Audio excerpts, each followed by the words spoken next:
Namaste everyone. Very warm welcome to Satsang today. Satguru Sri Mujiji ki Jai. Jai. Thank you so much for joining.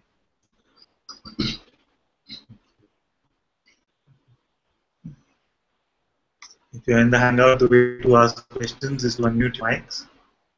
And on YouTube, you can post your question in the chat and we will look at it. Hopefully sound is better now for YouTube as well. I see some messages, but I'm presuming that they are old. So sound should be working now. And Andiji already had a question, so you can ask. Can you also pass me pillow? The cushion. Oh, you want? Sorry. No.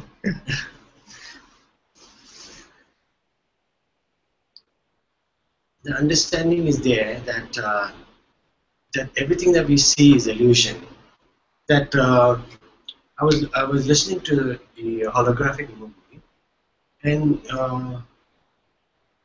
I do know that the understanding is there that everything is a wave and a potential, and that I don't exist. This room doesn't exist. This table doesn't exist. Nothing exists. But when I am aware of it, when I observe it, it collapses and becomes matter. Why this dream? And why can't I come out of this dream and wake up? So what would waking up mean? Waking up means being the self. Not to see the other, only be the self. Is that right? Yeah. So in sleep you are that only. In sleep I am that. Why do you wake up? To play. But I don't want to play, I want to be there. Yes, so what you're doing is you're playing with this I. The I that is saying that I do not play is not awareness. Not awareness. So to stop playing is to not touch this I. Not to touch this I. Don't touch it now.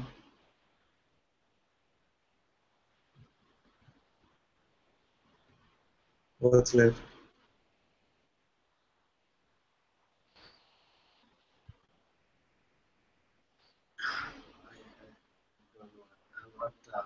I'm not being there.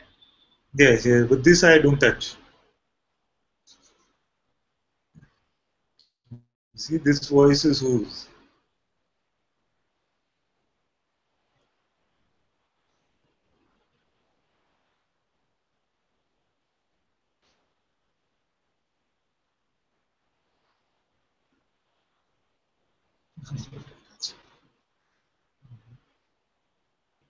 Something is still trying to escape.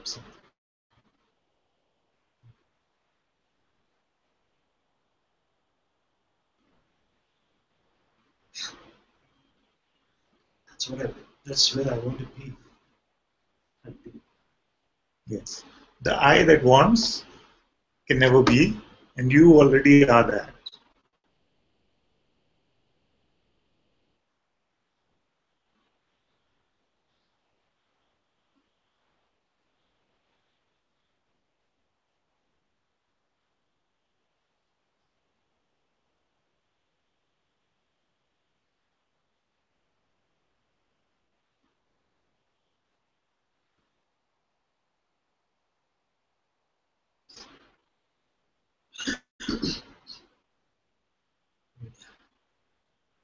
All the time, play is happening.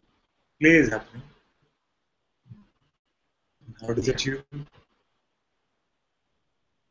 You say it becomes matter. When the observing is there, then it becomes matter, this energy. And how does the matter touch you?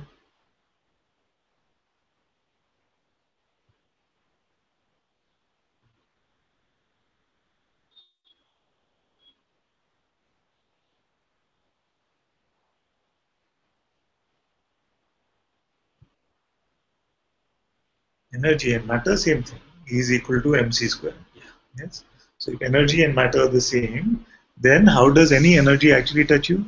Take this. So it doesn't matter whether it's energy or matter. How does it affect you? Who is the one that is affected by it? Is there such a one?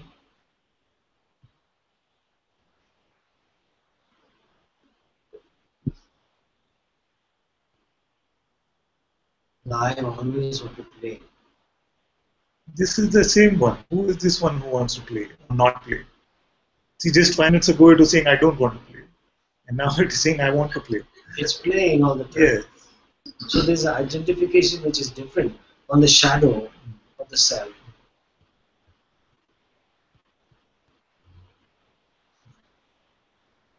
Don't imagine anything. You don't need all this imagination.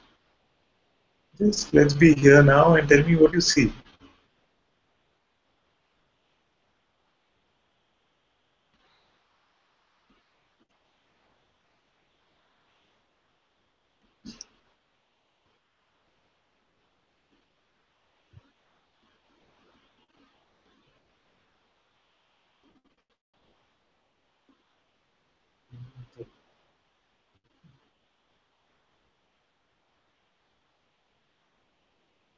Where are you in this?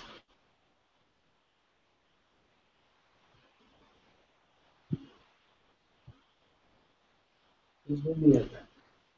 Yes, but yet you exist, isn't it? Yeah. As what?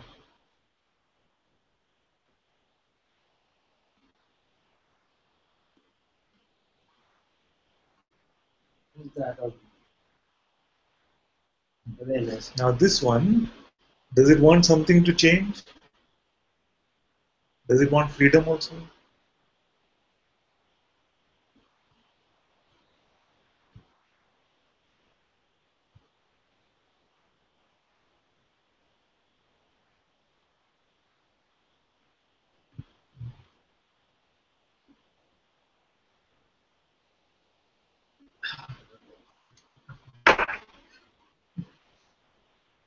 Then can you not be this one? You say, I want this, I want to play, I don't want to play. How do you become this one? Or is it just another voice?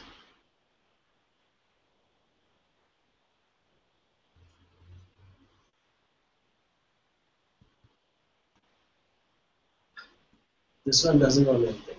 Sorry, I'm taking your time. No? This one doesn't.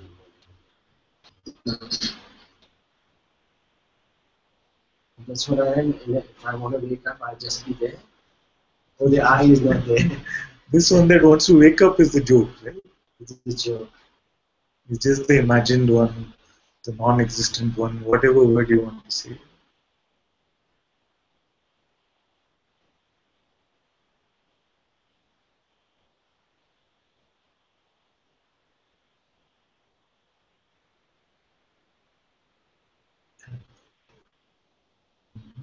Don't. No, it's all I'm here for is this.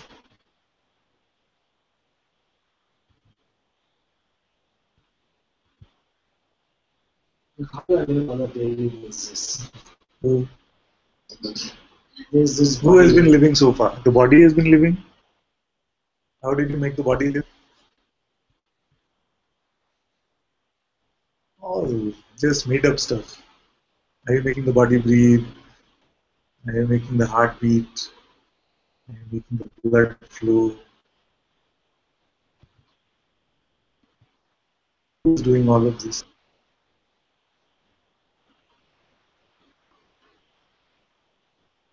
There's so much identification. Now? Now there's. But how do I communicate this way? Yes, this one. No? Who is this one again? It's very sneaky. It will come like this. Yes, I see. I am awareness. Huh? Now what do I do? Basically, that's what you're asking, isn't it? There is no doer. There is no person. Now what do I do?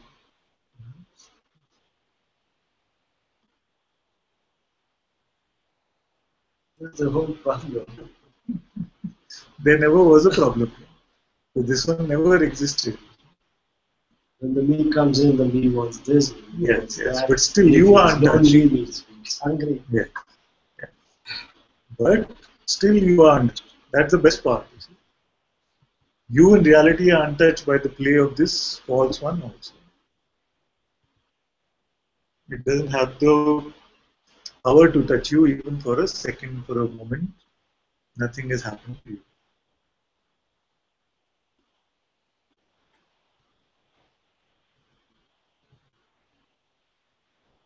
How is it for the master? How is it? He is not touching the eye. But this will go on, is it? Is it will it go on like that? Will what go on? The mind.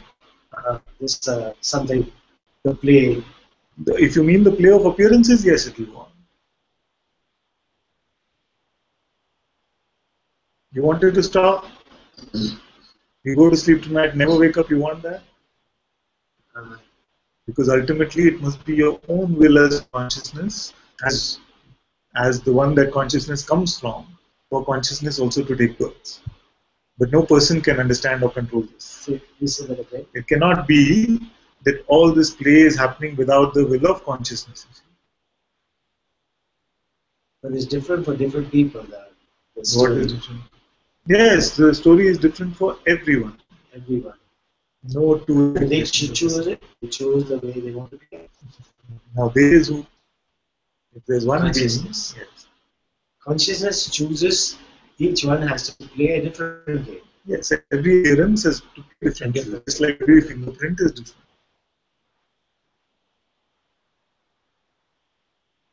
But we want to be on a different pedestal. Yes. That's the need. Yes. Are there some perks of freedom you're looking for? What is it that you want? I don't know. I just want to be me. You cannot not be. Sorry. I That's cannot it. be my. Yeah, not. I You cannot not be. Not be. Yes. But if you want something for the person, I don't want anything for the person. I don't want the person. I want to be that. how are you not that? Even the identification, does it make you not that or just pretend? Only pretending. Only you see and tell me.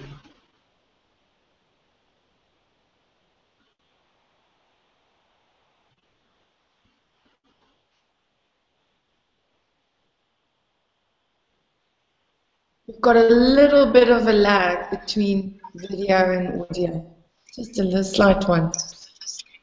I see, I see. But is the audio good?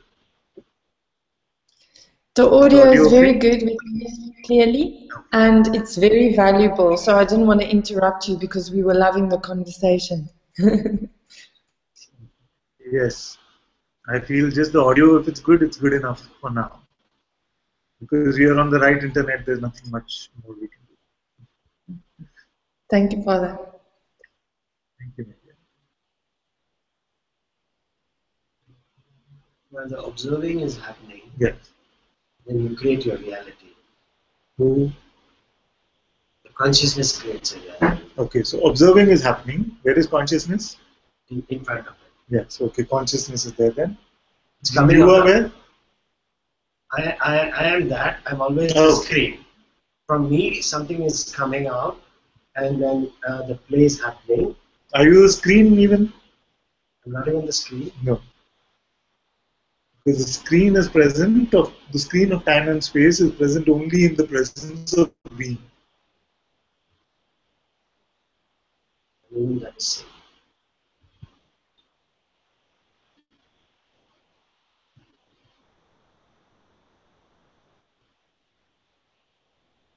What is the screen on which this movie is playing? It's the screen of time and space. Right? And that is not present unless being is there. Is there any time or space in deep sleep? So being is relative. So being is born, consciousness, you said, and then the screen is there. And in the screen, then all the appearances are there. Then what will do observing? Does observing want to be only observing? Does it want anything?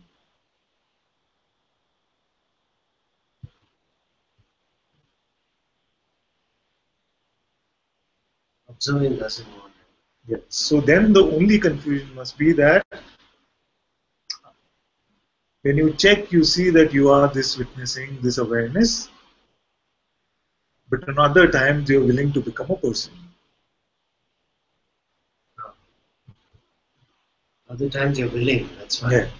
The willingness is there. Yeah. So this is a habit. Yes, it is a habit. How to break it? Don't believe your next thought. That's only It's the simplest way. simplest. So much of repetition and still we don't get it. Because conditioning has happened over many, many lifetimes, maybe.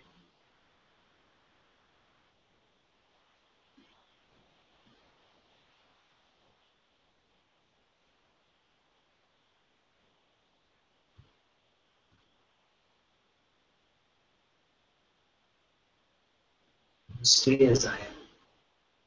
Yes. What does it mean to stay as I am? Keep your attention with present. Can you do it? Must do. No. There is no need.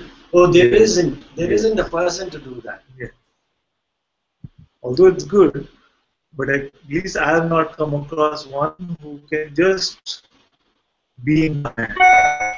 And when they come up with this attention not being in the I am, they say, oh, I'm so frustrated because my practice was to be in the I am, but I'm not being in the I am. So the person gets invented more often than not. When they believe that I must do something. If you have seen that you are awareness, then tell me what awareness must do. Because say that I must be with the I am is not a pointing for awareness. It's still trying to control the attention so it does not go on any thought. And if attention doesn't go on any thought, then you cannot invent the idea of being a person.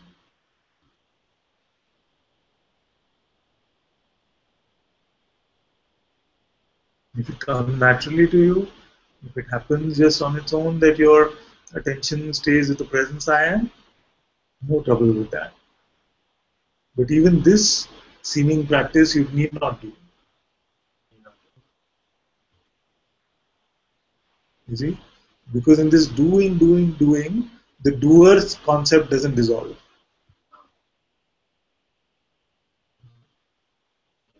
Because you're still trying to get something to do subtly. So what should I do? How should I live my life? It's the same thing.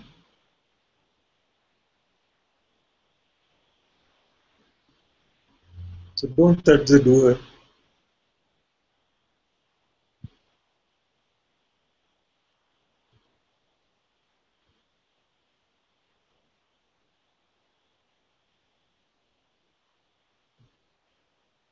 So when I say don't believe your next thought, it's the same as saying don't touch the I, don't touch the doer, don't touch the person. Because how do we touch it? When we find some meaning in what the thought is saying.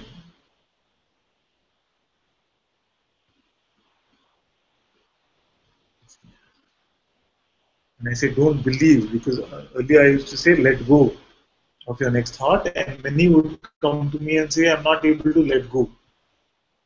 And I was wondering where the confusion was coming from. And I realized the confusion is coming from the attention. They're saying that I'm not able to control my attention so that it is not going on thoughts. I say, why even that effort? Just don't give it your belief.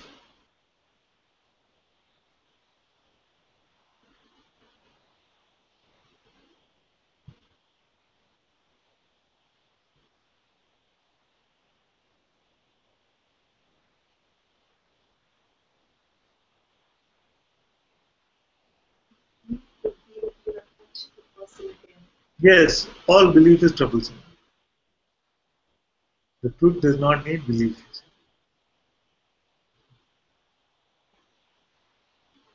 So even if this is coming from the past, that you have touched the person already gone, you see, but it keeps you involved in that. Just this moment fresh.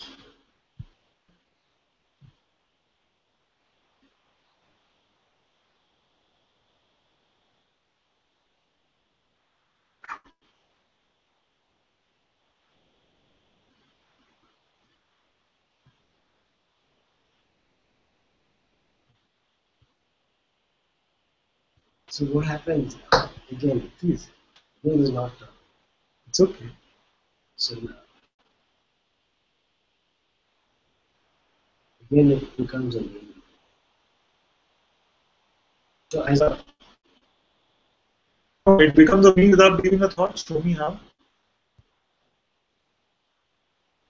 yeah, it doesn't become.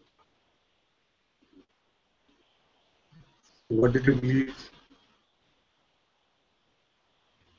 that it becomes a meaning, that itself could be? The power of belief, I keep saying, is the power to pretend. It is consciousness's own power to pretend. What about my body? Huh? What about this body? This body, who's been taking care of it? Okay. Did the body come first or did the person come first? Sure. No, the body's there already. Body is there already. Yeah, sorry. So I am is there. The sense I am, then this whole phenomenal universe appears, including the body. And then there's this concept of being a person which is believed. See, that's why I say that the person comes later. It's the second level illusion. See? So that which comes later, how does that take care of that which is prior? Yes, yes. It's so stupid. It's already there. Yes. How this thing can come and take care of it. Yeah. This imagined daydream can take care of something even on this realm.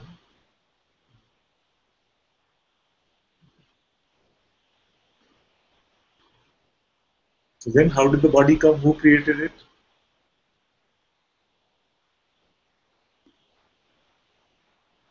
Came on From awareness everything came. So first there was this presence of I amness, and then instantly all these forces, the universe and all these forces of attention, belief, identity, all these came from consciousness. See? So if it came from consciousness, let consciousness take care of it. presence. So presence is the waking with the self in the waking state. No, the self is always just the self, even in the waking state, sleep state, dreaming state. The presence is the dynamic aspect, is the phenomenal aspect of awareness.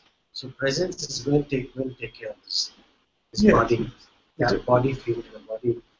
It's not going to. It is the only one. It is the only because one. that is the creator. Then it must be the preserver also. It must be the destroyer also. So the three This aspects. Is the Ishvara aspect. In Yes. Hindu terms. Well, some will say Ishvara is awareness itself. Some will say consciousness. So let's not get into that. Okay. Depending on your definition, you pick whatever you want. Okay. But the point is that it is this consciousness itself which is the creator, preserver, and destroyer. The Holy Trinity must be this aspects of this consciousness itself. There is no creation, no preserving, no destroying unless there is being.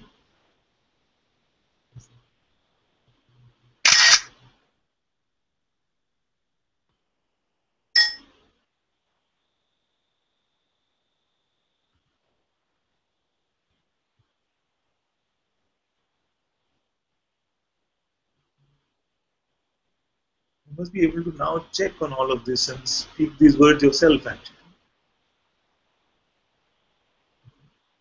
Doesn't need any knowledge, any understanding from the mind.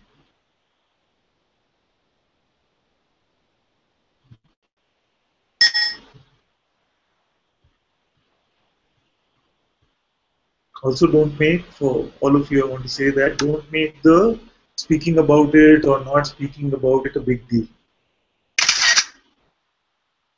Okay, we can stop taking photos because it's making the clicking sound here.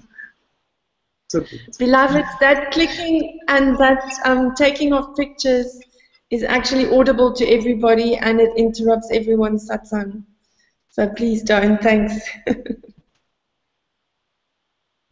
So what I was saying was that the dear one also wrote yesterday saying that some words are just coming. You see, some sharing is just happening. So is it my arrogance that I'm sharing? Yeah. So this sharing thing also has become one thing for the mind to play with.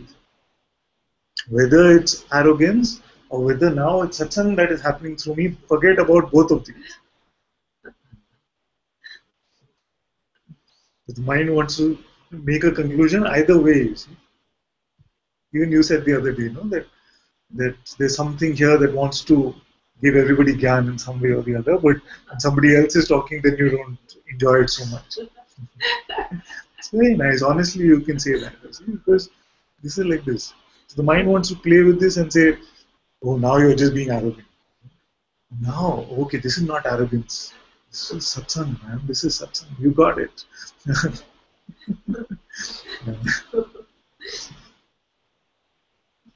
Because he says to believe that we are not the self is itself arrogance. Yes, that's the biggest arrogance. Biggest arrogance. To believe that I am the person, I cannot fathom a bigger arrogance. Because in the same breath we say, oh, God is everywhere, and yet I am this individual. How can it be? That means I, as an individual, have the power to separate from God, and I have made myself into a person.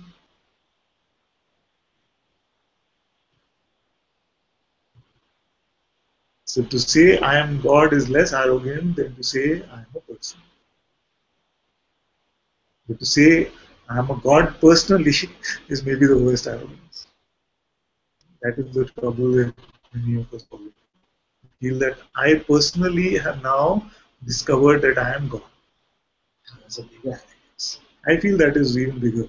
This person also there, and this concept that this person being a God is also there.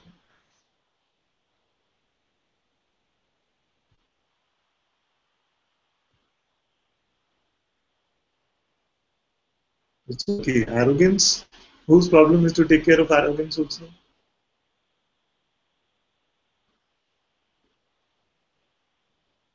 See? So although in satsang we can keep saying, don't be arrogant, just stay neutral. All these are pointings, but they are just consciousness having a monologue consciousness itself.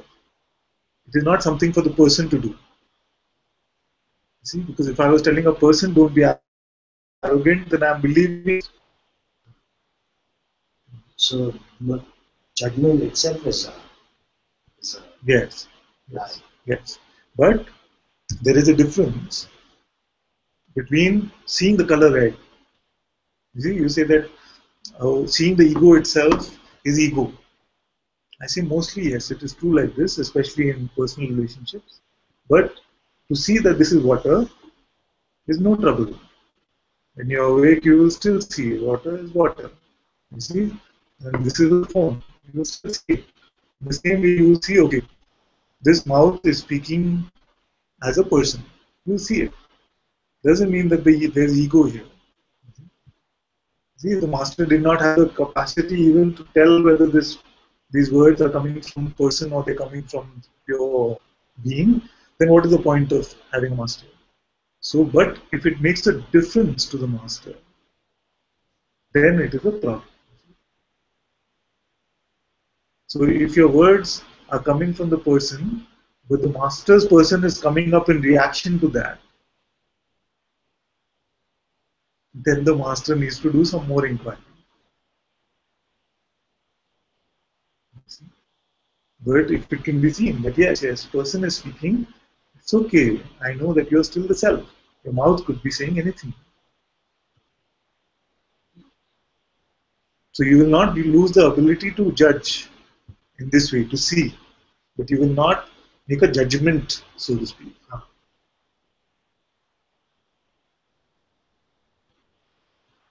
So And nothing that anybody else's words could be can convince you that they are a person. You will all know that they are just consciousness playing as a person. It's okay, because you've done that for a long time. no judgment about war and this thing, nothing. No judgment about anything. Everything is happening. Just be neutral. And then, if from your heart there's an urge to do something about it, become an activist, do all of this, it's fine. But first, Just discover what you are. And no action has to stop because of it. From neutrality doesn't mean that you become vegetable. The fear from the mind is that if I become neutral, then I'll just be sitting around. That if that happens, then that happens. But many times it seems like a lot of new energy comes.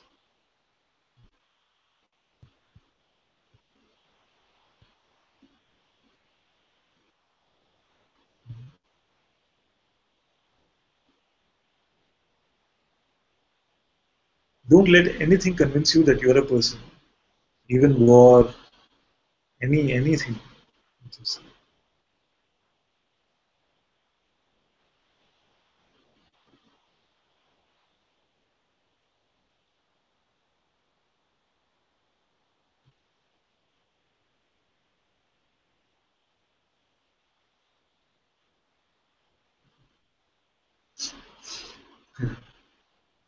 Yeah, something happened.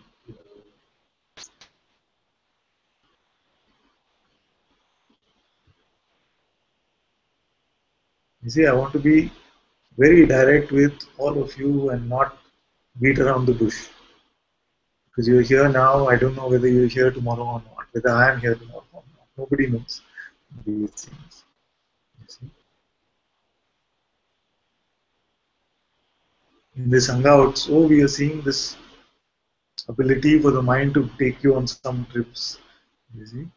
So it's very much possible that you say one day that you're always in the family, you're always close to me, and next day you are off somewhere, I don't see you for months.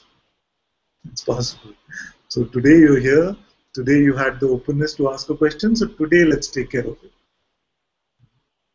The rest is up to grace anyway.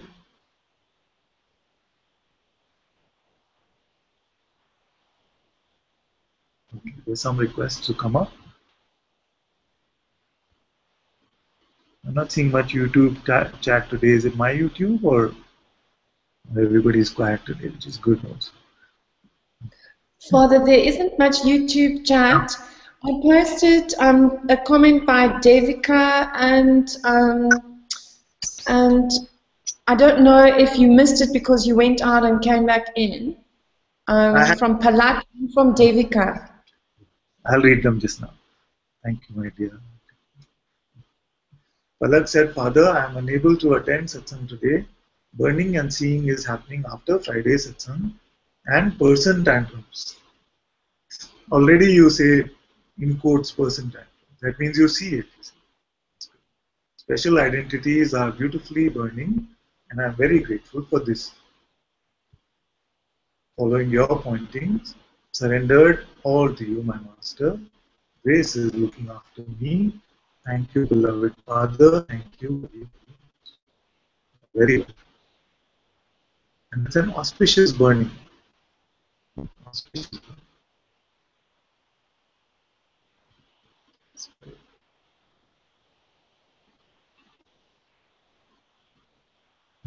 All that is original, not original to you, will be burnt in the fire of Satsang.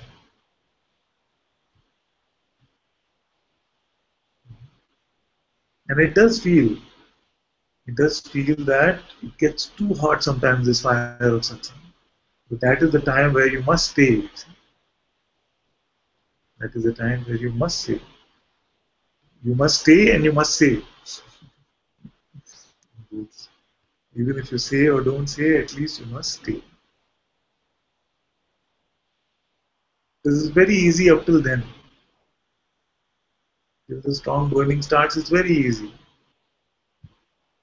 The person is having a nice time, they're finding some peace. But when the burning is happening, that is the time where you must stay in satsang. That's why a long time we've been saying that if you can't stand the heat, you must stay in the kitchen. Because that is when the true burning is happening. See? If it's all just going to be nice, then what's the point?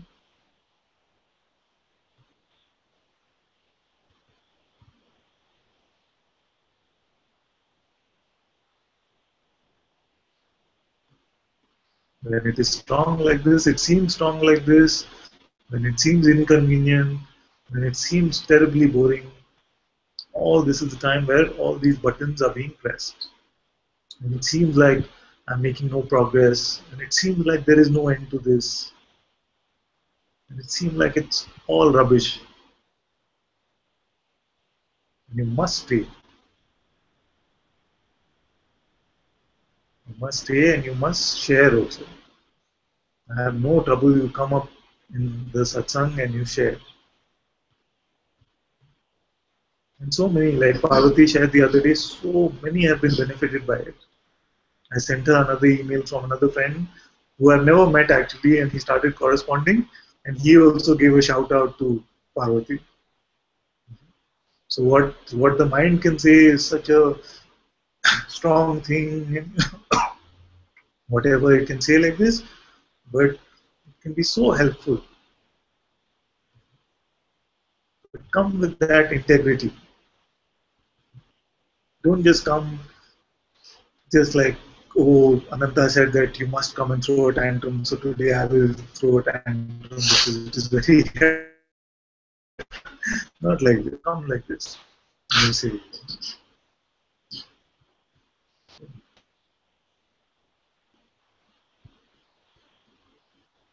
If you want, I can give you the after, because we had the before in the previous satsang. yes, my dear, of course, we'd love to hear that. Should I give you? Yes. So you should watch the two videos. That's before, and this is after. I don't know who you're speaking to in the room, but last night in satsang, Muji said, and this is a direct quote because it landed so deeply with me, because somebody said to him, well, then there's nothing I can do. And he said, there's nothing that you can do to be yourself, but there's something you have to notice to stop being who you are not. And that, if there's anything that you have to do, is all you have to do. You have to just constantly notice what you are not. So there's not really a doing to become what you are, because you are already that, you know. So it like stayed in my brain, and I can't even remember something I did a minute ago. So it must have stayed in my brain for whoever you're talking to. And my report is a few things about that particular satsang. One of the main observations I have about it, and if anyone is watching this for the first time, it's a satsang we had a few days ago, and it's called What's the Point? And it's called What's the Point because that was what was going on in my mind the whole time, and I kept saying it, what's the point, what's the point? A few things. The first thing is, it was like I had absolutely no control over the tantrum that was being thrown. And I really, you know, I must have got like 100 messages saying thank you. And I really, in some weird way, believe that it was like a meant to happen kind of thing, you know, because, yeah, it's very unusual for that level of mind stuff to come, and it was the greatest blessing. First of all, the greatest blessing was that I could bring it to you. I love you so much for that, and I appreciate you so much for that, because if I had gone through that alone, I'm not sure that I would have come out the other side with so much peace and love like I did, you know. And it was just because you kept like just staying on point with me, you know, which I don't think people do on their own. So I just first want to say thank you for that, you know. And like a mind attack just before retreat, because I think I could feel something was coming, you know, and I having a lot of resistance. And a lot of, like, I was really believing the negative thinking in my mind about the teaching. So I think it was the first time in my life that I really went negative on all of the teaching. And it was bringing me to such a point of despair. And it literally took about 5 minutes of Muji talking for it to just like vanish in retreat. But it started on the day with you that I spoke to you. And even though your pointings irritated me, you know, because it's like, yes, I've heard these things a million times, and they're not working, they're not working, they're not working. You know, I kept on saying that to you. It doesn't work with me, and don't tell me that. You know, it still worked. It worked because you kept asking me, and I just didn't have the answers. But what also worked in the middle of all of it was this beautiful grace of Satsang sort of descended, and I just stopped believing what I had been believing. And I'm so grateful to you, and I'm so grateful to Muji, because one of the biggest points in that whole sort of like pity party that I had was about the despair that I feel for the ego never going to go away, you know, and for it always to come up like a troublemaker. And I feel like I have no control over that. But Muji said in retreat, and it feels like every day he talks to me about this, and he talks directly to my heart about this every day. But he really, like in the first 15 minutes, he was talking about you choose.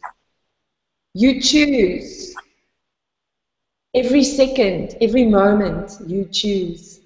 And at those particular moments, I was choosing to listen to my thoughts and my thinking about the teaching instead of choosing my place where I am. And it just, he said that, and it just turned. It like switched it all off, and I just, you know, I just choose differently now. And I'm not saying that I'm going to be perfect, and for every moment I'm going to, you know, like choose properly. And I'll probably come to you with some kind of, you know, drama. But I know what I am, and what I am is peace and joy and beauty and so much love, and I'm going to choose that.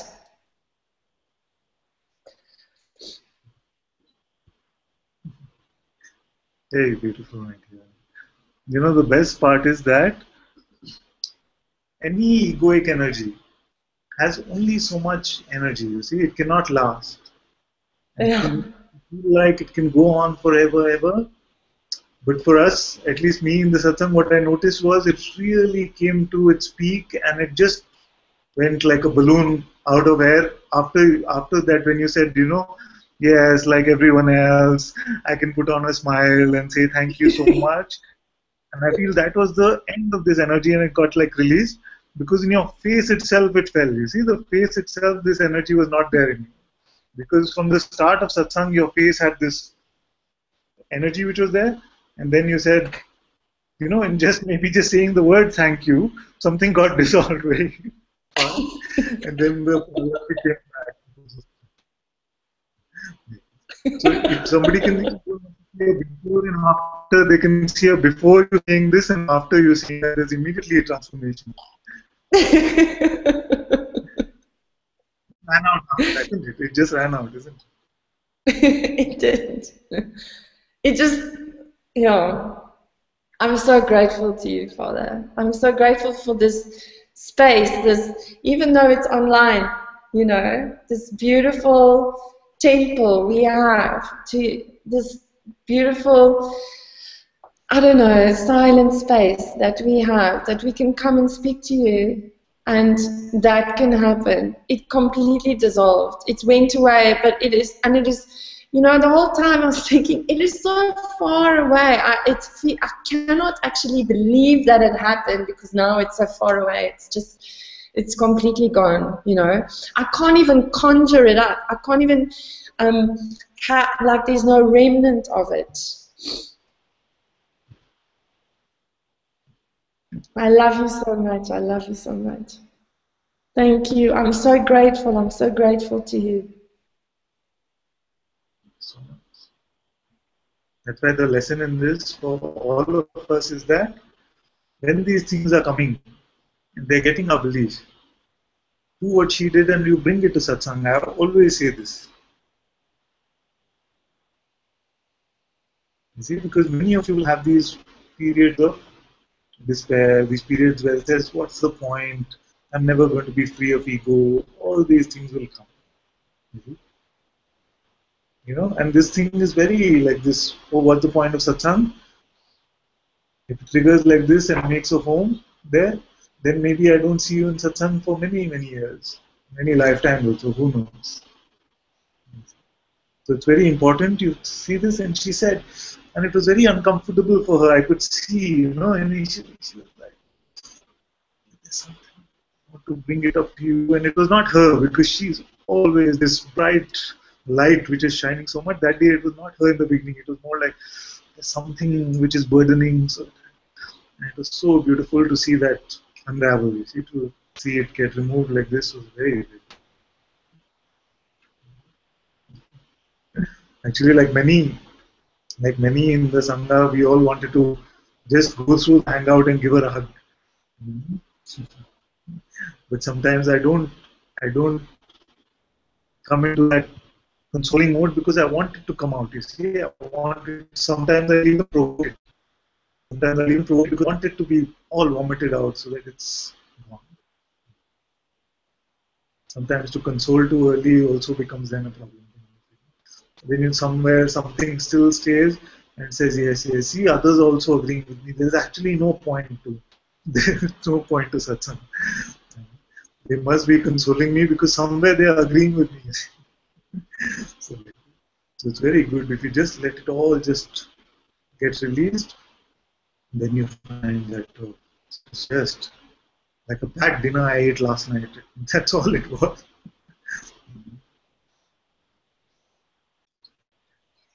Father, may I come up? Yes, Nandya, you can come. Namaste, Father.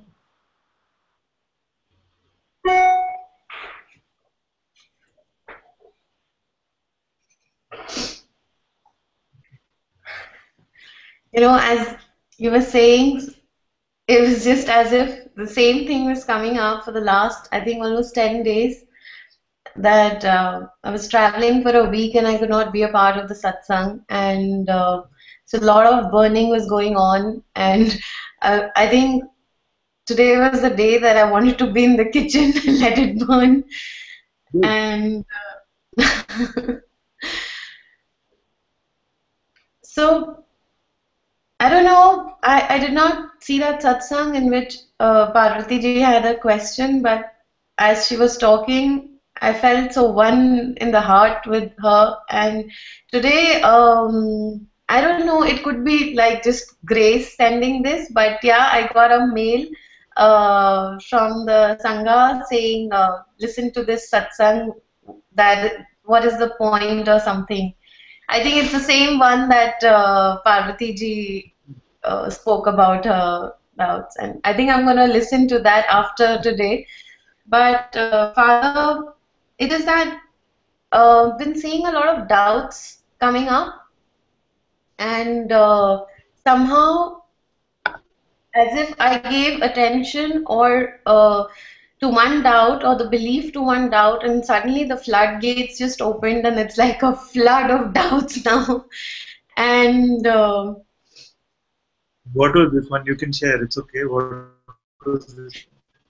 yeah, so there's just doubts like as if in not being the person, am I living like a life of an intoxicated person who has no clue of what needs to be done?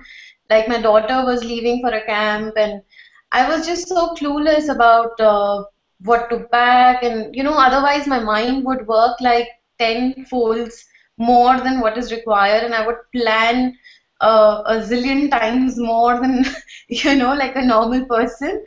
And so I wasn't planning, I wasn't feeling anything, and there was a lot of doubt that was coming up to my motherhood, what kind of a mother I've become. I don't pay attention. My husband started nagging. As the doubt came, my husband started nagging that you're not being the greatest mother around. And then there was these doubts, and then okay, I just didn't say anything. I just kept seeing it like okay, but things were weird because I don't know, did not feel it, but I felt like as if I don't have any control over doing things anymore.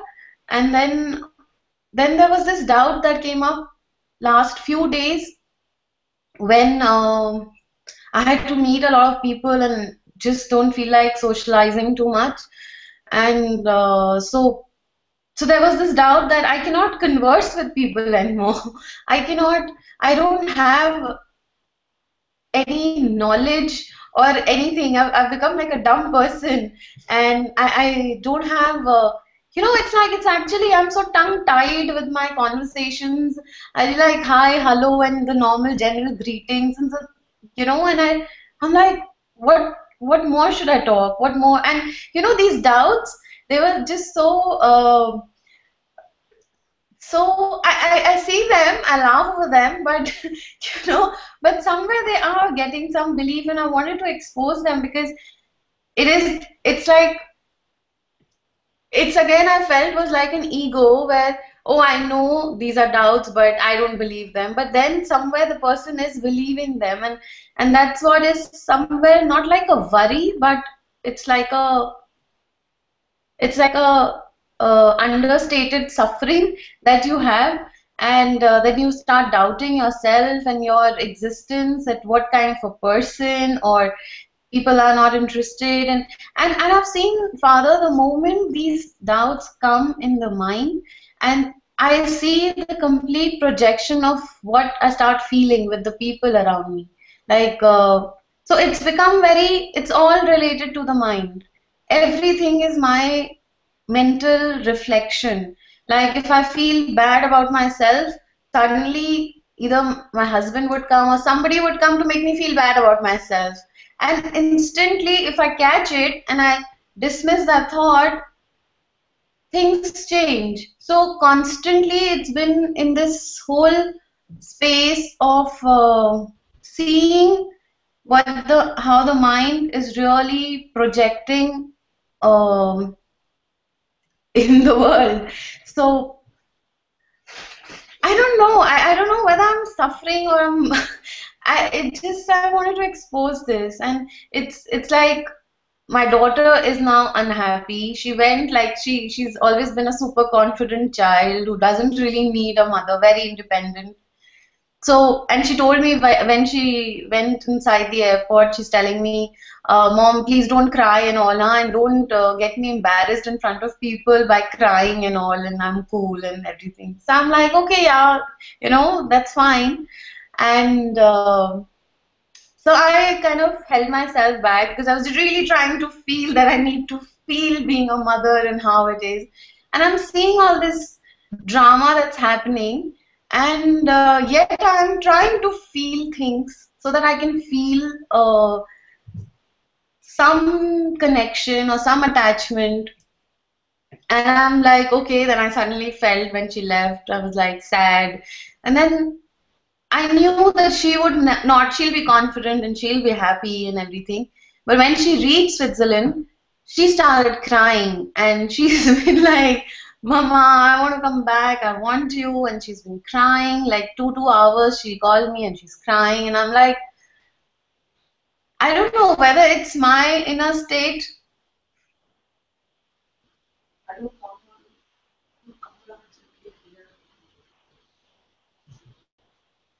So I'm thinking, is it my inner state that's really that shows like as a reflection coming back through her to me, or is it nothing? It's just what it is.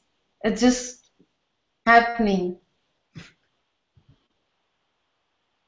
Father, can you give me some clarity over this, that what is this consciousness? When we say that it's the consciousness playing its game, so aren't we who are projecting ourselves as beings or as whatever, uh, actually playing a part in our own evolution or whatever? I mean, I don't know what to call it also anymore. But what is it, Father? Okay, so a few points that I remember from what you said, so let's speak about those. One was that I don't have a plan anymore. You see? And there are very few people in the world who don't have a plan. And most of them you will find in the Sangha. Yeah, in this Sangha and Muji Sangha, you will find the people without plans mostly in Sanghas. You see? So now, the ones with the plan, are they happier? Or the ones without the plan, are they happier? Now we must see. From all our friends list, from all our people that we know, find the ones who have the plans and see whether they smile as much as the ones in the Sangha with no plan. So that itself tells you something, isn't it? So the sense of power, the sense of control, that I am this one who can control my life and I can steer it in a particular way. This sense of control, when it's personal, then it is wrong. So this leads us to the second question, which was that what is going on when it is consciousness playing? What do you mean? Am I consciousness? Am I person? Am I awareness? So once you're clear that there is no person, then there is no sense of person control. You see, what is happening in the world is that people are saying that yes, I am a person who can control my soul or control my consciousness or something like this, some nonsense concept like this, and saying that I as a person am the supreme one, and this person has ownership over even consciousness or God or whatever soul, whatever label they want to use. You see? But we made it very simple, and you see that there is no person. You cannot find a person. What can you find? You can find this presence of being. This presence of being says, I am. So it is as this presence, because it is already saying, I am. And as this consciousness, you have complete choice in every moment. Because you are this consciousness, you are the dynamic aspect of the witnessing. So you are this complete choice. So when we say don't believe your next thought, the power of belief is only with consciousness. It is not a personal choice. The person also is a belief. So don't let anything convince you that you as a person has some control over consciousness. It is like saying that a daydream which you think control over, Supriya. So know that you as consciousness have complete freedom in this moment. So free will, if it applies, is the same as God's will, because it is the will of consciousness. It is your will as God, as consciousness. You see? And as Muji said, every moment you have a choice to pretend or not to pretend. Every moment you have a choice whether to pretend, whether to pick up these personal ideas or just to not believe them. Even Bhagavan said this, isn't it? That the only choice you have is whether to go along with the thought flow or to let it aside and just let it pass. Yeah, So because since I right am, now, yeah,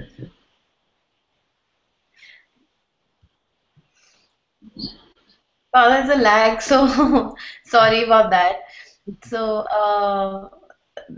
there's this biggest doubt right now. It's like as if this person, as a person, if I pick up this doubt, it feels as if it's being cornered and being just the totally, um, out of the place person in the whole world around me because they are just as if it's like you are the kind of like do not match with anybody or anything around.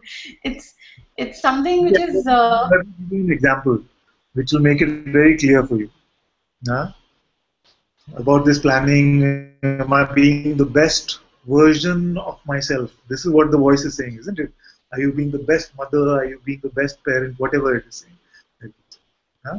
So one I have met who has no plan, who has no plan. And this one is the most loving, most giving, most amazing, most fun being also. And he has no plan. You tell him you want to come to Bangalore, he'll say, I don't know, what do you think? Huh? You see, what are you going to do tomorrow? Let's see, tomorrow is far. You see? So you all know who this one is, isn't it? That is Guruji has no plan about anything at all. And yet he is the best everything I have ever seen. He's the best father, he is the best master, he is the most loving, most giving, most caring being. And yet he has no plan. If he had a plan, how it would be. There was a time, maybe 4 or 5 years ago, where Garima and I used to go to Thiru every weekend. And every weekend when we would go, we would tell him, please come to Bangalore, please come to Bangalore. And then one of the weekend, he relented. He said, okay, I'll come. So then I said, so, okay, what do you want to do? He said, no, now you too must tell me. Because it's your plan, now you too must tell me. You see? So we said, okay, how many days would you like to be there? And he just left it to us. Even that planning was seeming like too much for him. You see? Every year we have this also. Are you coming? Are you coming to India? Are you coming to Rishikesh? Where do you feel to come? I don't know. I don't know. Until the last moment, there is never a plan. If he is the model for us, if he is setting the example, and I can tell you, he has no plan as the divine plan, but as the expression of the person, Mujiji, he has no plan whatsoever. And I cannot find a better version of anything than him. It's only in his footsteps that we are walking. So all these doubts can then be thrown into this fire.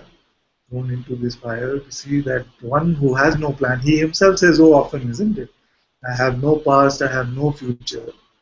What does he mean? He says, I have no future. There is no concept about what is going to happen in the future. Completely in the now. I am. So then, if he had a plan, would he be a better version of something? I don't feel so. What does a plan do? There's this old joke, isn't it? If you want to make God laugh, what do you tell him? Tell him you have a plan. Father, it's too draining. It's doing it's too draining. Like planning is like it drains me. The doing drains me, and it's right now so difficult to push yourself to do things, as in even because there's a wedding in the family in a week's time, and I have to leave for Bangkok for that, and there's like so many things to be taken care of, from clothes, from like whereabouts of everybody. And in trying to do or to whatever, I mean, I'm still seeing my doing bit because it's coming up in the sense of uh,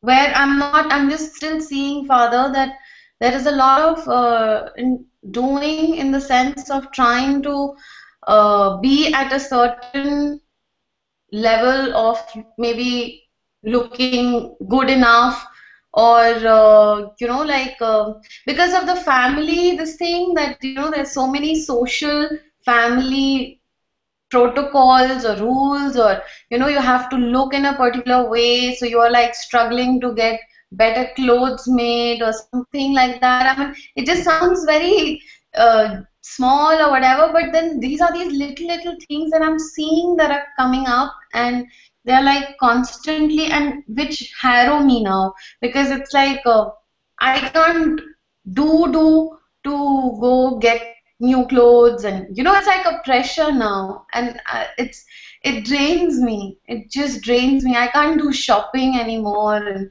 you have to do this, you have to buy this. It's I feel, am I the only one who goes going through it, or does everybody go through it? That's why we have Sangha. We have Sangha because you can always share, and when you're speaking, then many are nodding their heads that they are in similar situation. You can't ask a man these kind of questions because men don't enjoy these, never enjoy shopping anyway. So, wife though, it'd be very good if she can find shopping to be a harrowing experience. It'll be very good.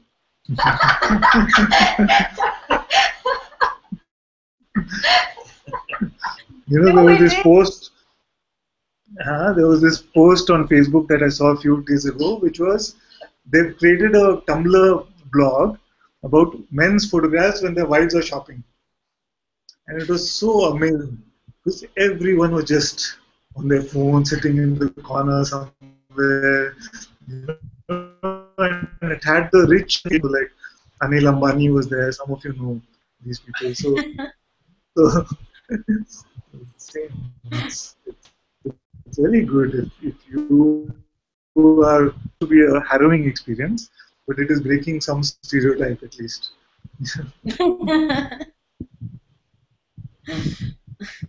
It will not be that you show up to the wedding and you'll be like looking like, who is this one who has come? Huh? Yeah, Father, I'm struggling with the reputation. Sorry, Father, there's too much of a lag actually. I'm struggling. What I'm seeing is with the image that you make out of your person, that okay, she used to dress up like this or look like that and not anymore. So I think I'm just kind of exposing this here because I feel that I'm struggling to be the kind of a person that I have been always, and that is not happening, and I'm still trying to keep up with how things were, and they're not the same. That sounds like a very tiring thing to try and do. Yeah, and if any person, if suppose that everyone said, okay, I'm just going to be how I was 5 years ago, and I will just put up this persona like this, nobody can do it.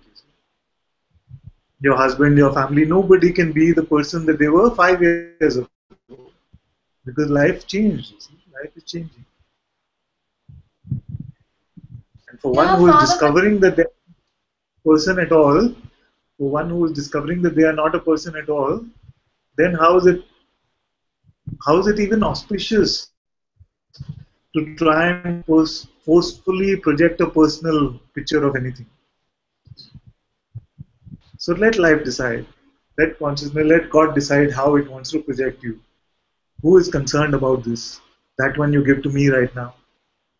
Yes. Take it, Father.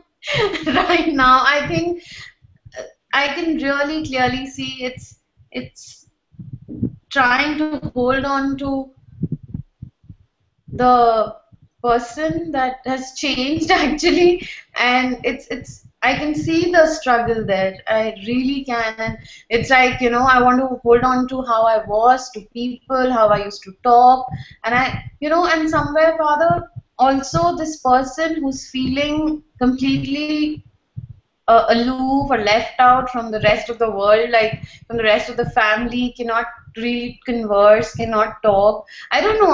It actually happens automatically that I'm like talking and suddenly I'm like short of vocabulary or tongue tied or something. I'm like just quiet and I don't know what to talk anymore to anybody. Yes. And then I start doubting myself. But you must not do that. Imagine if all the sages in the past said, okay, now I've stopped relating to my family and I've stopped, relating to these social equations and how to speak. So I'm feeling too guilty about that or too strained about that. He just, get back to my personhood, and we would never have had a sage in our life. So you actually are showing the way, but you have to let yourself shine as reality. If you have this sense that this also, you must do this, then it will be trouble. Just moment to moment, let life decide how it needs to play. And these very same people who seem like all interested in different types of things, many of them will actually come to you and will ask you, how do you find this peace? How do you have this radiance? And you're not doing it because you want this reaction, but automatically, very naturally, this will come. You see? Like Shivani was saying that if you were sitting in the gallery just talking, with interest to what she was saying. Very naturally, then grace will start to flow.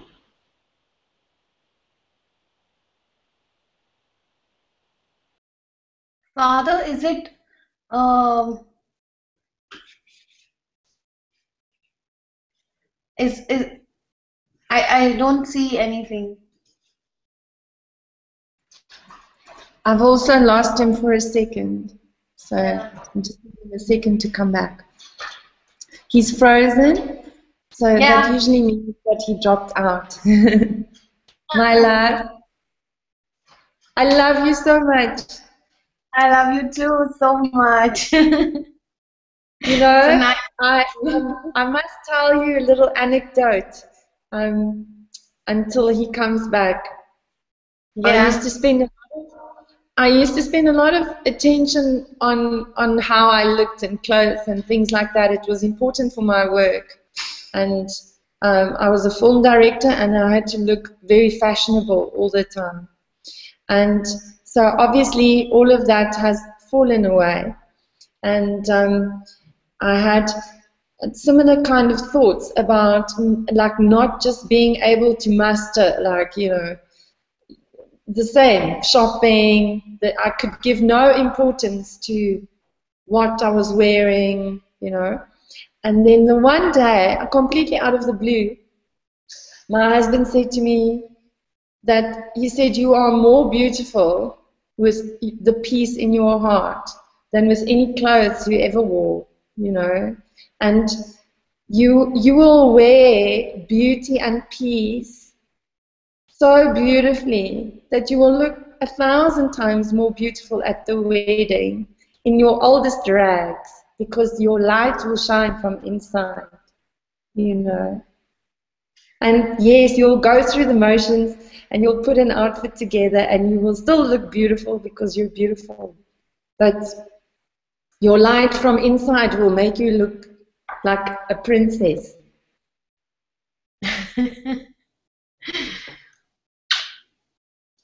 I want to hug you right now. Oh, I wish I could.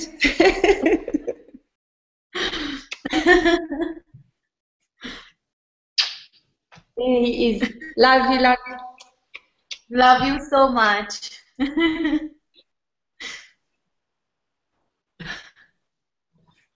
It all shows up. I don't know what happened, but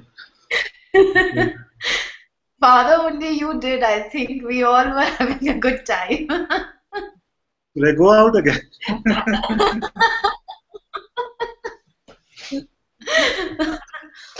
Me and Parvati just shared our love in hugs in the meantime.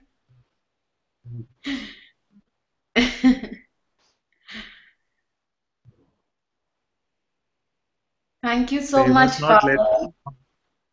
these concepts of the world and how we must behave with the world define us, you see. Because I would still be somewhere else if I gave in to these kind of concepts. Father, is it lack of, uh, I don't know, I feel, sometimes I actually ask myself, do I not trust the path that I'm leading or what, that I get into these doubts about it, and as if I feel that I'm the only one which is wrong and the world is fine, and suddenly, I have to jerk myself out of this whole doubt to finally like get up, like, it's like I have to follow your pointings, like, what am I doing? Don't follow your next thought and don't believe in it. It's like I have to literally jerk myself out of it. Some of us have got situations in our life which are a little more compelling. Distractions are a little more compelling. So your life situation, your social life, all of these things can be a little more compelling. For some of us, we've had situations where a long time ago, like there was a time where I remember going to these parties and not enjoying myself over there and these kind of things many years ago. So it sounds like something which is so far back for me that I could those situations. I remember because we used to get invited because we were advertising a lot in those days. So we used to get invited to all these big shows and parties. And even then, I just couldn't deal with all the hair kissing and all the, all the fake stuff which goes on in these places. So I know that, but it's been like sounds like a different lifetime actually when you speak about it. So I can relate to where you're coming from, but only from this context of the past. I feel that what happens with you is that because for many years, maybe it was a regular of your life. That's why it seems like oh, it pulls me back sometimes, or these friends or my family, they keep wondering what's happening to me. Father also, it's my own husband because somehow I have shifted my focus and my husband hasn't. And so regularly, like every third day, we'll have this whole issue about how he wants to move out and he cannot do that without me. And so even when I've given him the space to move out and go and enjoy himself, like just leave me alone here in my house. But I think that is also a thing of, because you don't have your own will there, and if you don't, because then you invite even more upset in the whole situation. So I don't know how to deal with that, but I just let it pass, and that's all I do. I mean, Whatever it might be that is convincing you that it's about the outside, it is not about the outside. It's always about the inside. So if you are yourself wondering, okay, do I have enough trust? Then this has to get cleaned up. Yeah? This whatever it might be our own special relationships, but it's actually about the inside. And Bharat, actually, I met him, and I remember that he does love you a hell of a lot. So I don't feel that it is possible. If you're being true to your heart, I don't feel that he will be forcing you. Maybe sometimes, but if you're truly just clear about what you want in your heart, I don't feel that he will really antagonize you in any strong way. In fact, you have to be the light because I saw a spark in him when I met very briefly. I met him, no? I saw there was just after satsang, there was already so much understanding, and he could really, he could Yes, really. Father. He was not like many who come by their spouses and then sitting there grumpy. He was not like that.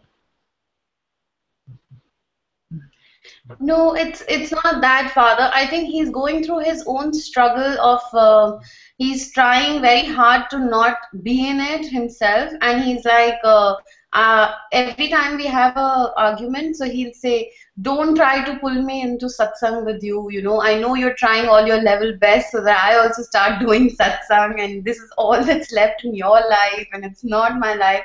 And you know, while he says all this, I can really clearly see that how much of a resistance, I mean, there is maybe there is a pull that he also feels, but he is so resistant that he's scared of getting there, you know, and he tries all his like level best. Even when he'll call me up from office, he'll be like, "You're listening to satsang, so you don't want to do this, you better do this."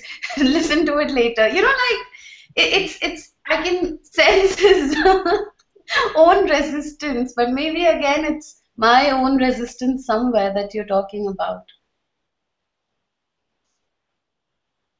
So whatever has to be cleaned up, even the sense of, sometimes marriages become about power. Who has power over another? And with this whole power game is dropped actually, then they're much simpler. You'll find that all of this stuff will get more and more absorbed. You stay with the Sadguru in your heart. Nothing can move you out from there. It is not about what is appearing externally. And you'll find that if you are just clear in your heart, then the external will change itself. But if you have one eye on the external, one eye on the internal, then it becomes trouble. You just be clear what you are. You stay in that. Then I will tell you that we'll talk maybe in a few months and you will say so much changed around me.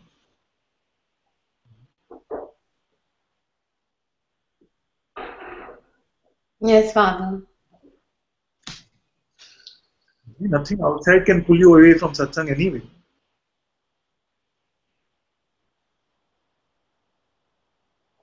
Because satsang is not just watching like this. No?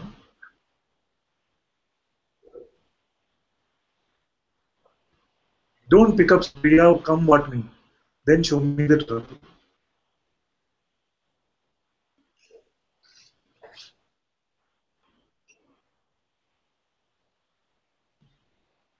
Yes, Father. Thank you so much, Father. Deal.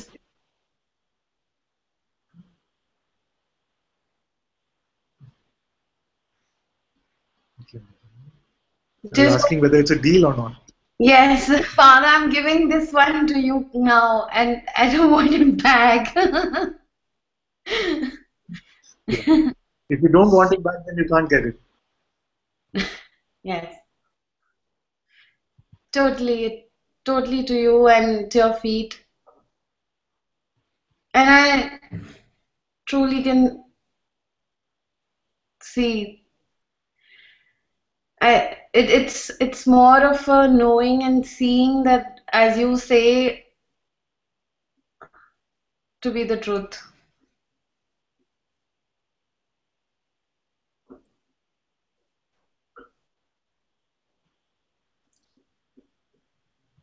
Beautiful, yes. Thank you, Father. Thank you.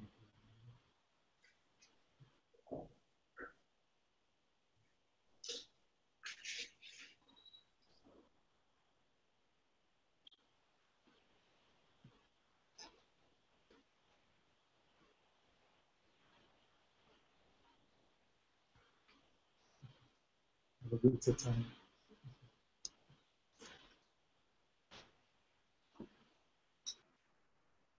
Father, could I come up? Yes, my dear, you can come. There's a lot of audio. Make some dinner for herself, lunch for herself, and then have the silent retreat satsang.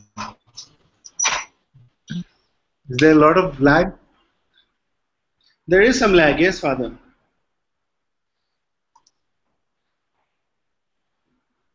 Okay.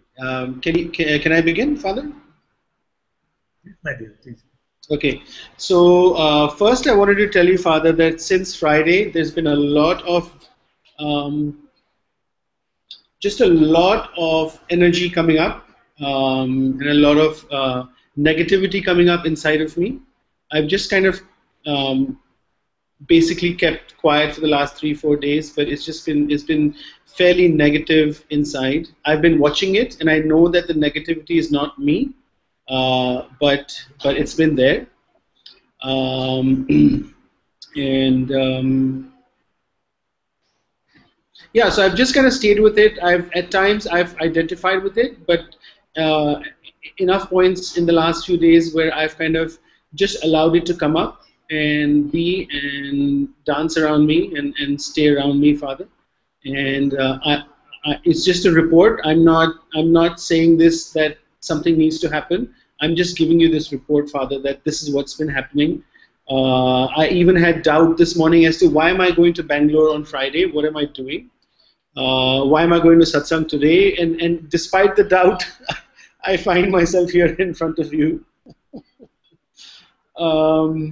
So that's what's been happening internally, and it's being watched, Father, for the most part. So that's the report. Now I have a couple of questions also. So yeah. You were talking to Randirji earlier in the satsang, Father, and one of the things that you mentioned, and you've also mentioned this to me, is it is consciousness talking to consciousness. You know, and you're not talking to me as a person. So essentially, the only thing I can do then is just to let go, because there's nothing I can do in this. That's a question and a statement.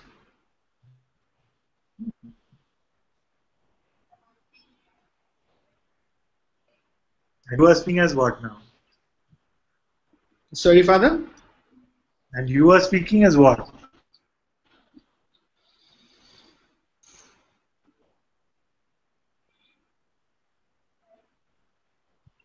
Very honestly, sometimes that answer is not totally clear. Sometimes I speak as or sometimes I speak as a person, and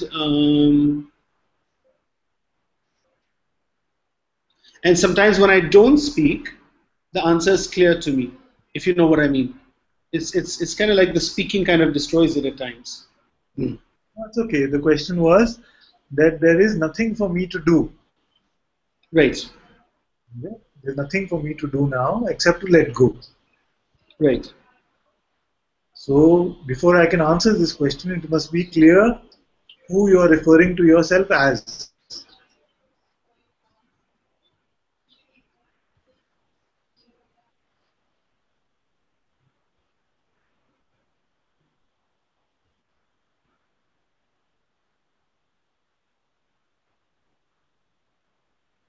I'm not clear on that point, Father.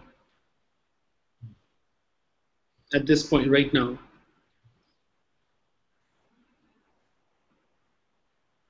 This is very good to see already.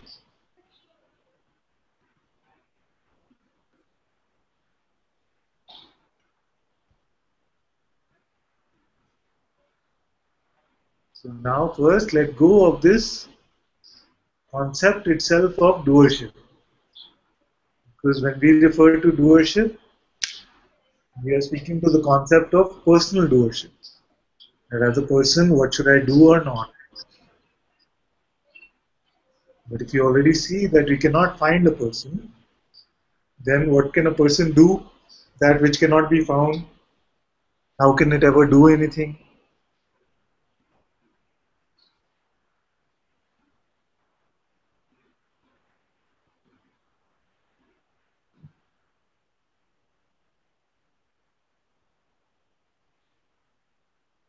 See, and in this discovery, you will find that all of this about what am I doing, going to Bangalore, should I come to satsang or not, all this burden will be cleared up. You'll see that all is just happening exactly as it is meant to. Otherwise, it will truly start to become tiring. If you feel that, oh, I am coming to Bangalore, I am coming to Bangalore, I am coming to Satsang, then it is not the coming to Bangalore which will become tiring, but it's the I am coming which will become tiring.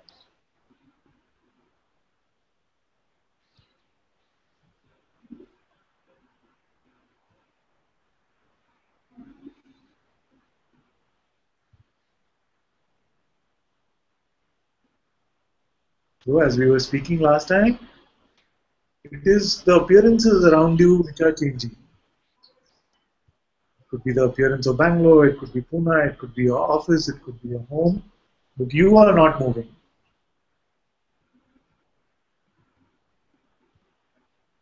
So if we dwell on these things too much, oh, why am I doing this? How am I doing this? Am I being crazy? All of this, and you're picking up the eye too much.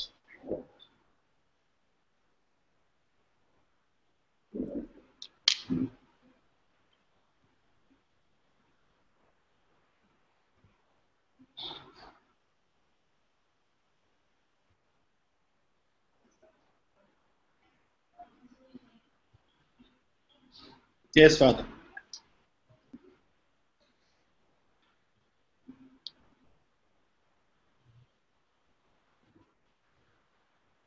Don't let it get mixed up. Don't let consciousness and personhood get mixed up, because that's what the ego is. There is no ego actually. It is just consciousness pretending. So mixed up itself got mixed up with personhood. See, so this is what the mind is trying to do. And then the coming and going from Bangalore or not coming can take care of itself. That's okay. That is not of so much importance. What is of importance is, are you discovering for yourself?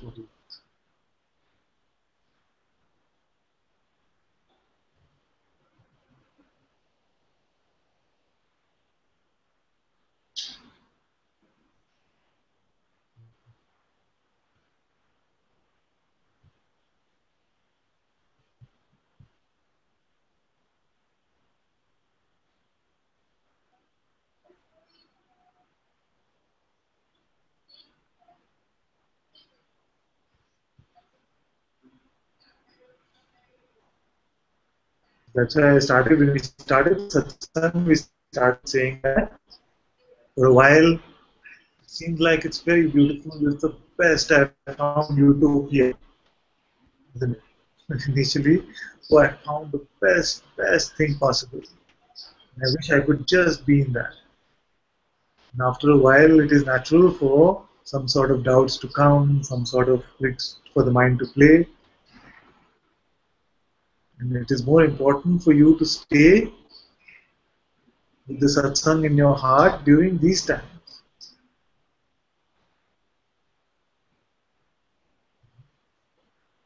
You have found me in your heart, so it is completely possible for you to stay with me in your heart, irrespective of where you are spatially located. Isn't it?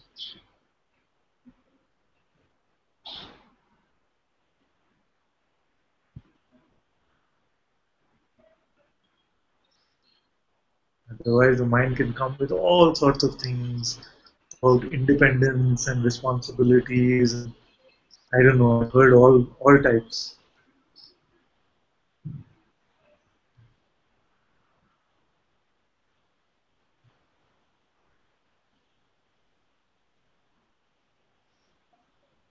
And it is when the ego is in trouble where it will squeak the loudest. So let it speak. Let it do whatever it wants. You already said that. A lot of negativity was there, but I was just witnessing it. So it's not touching me.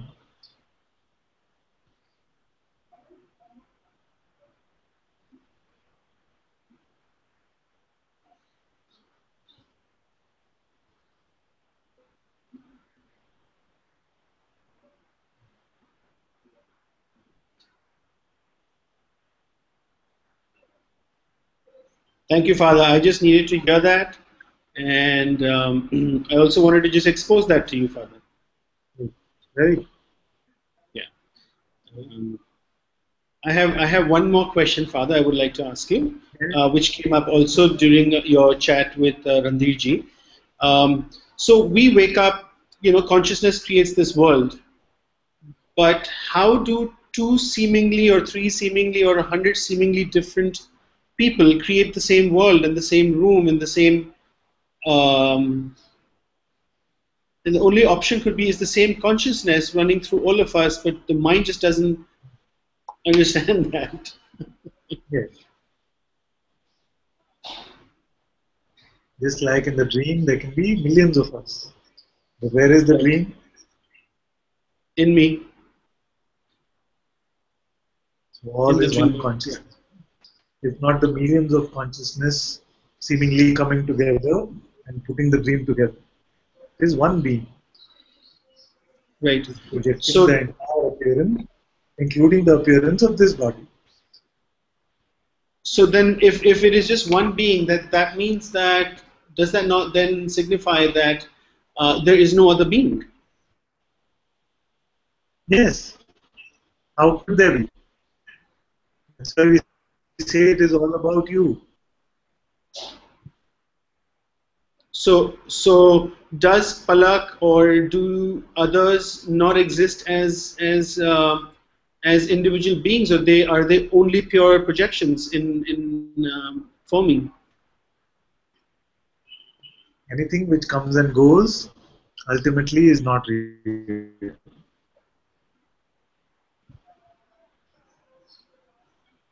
See, but you don't have to force these beliefs.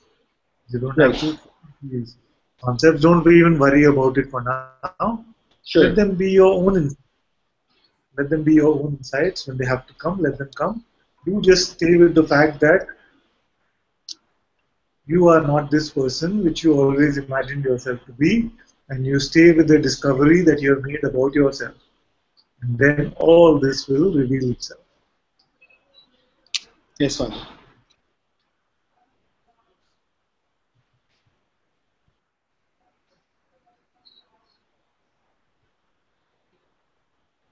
Thank you, Father. Thank you, my dear. Thank you so much.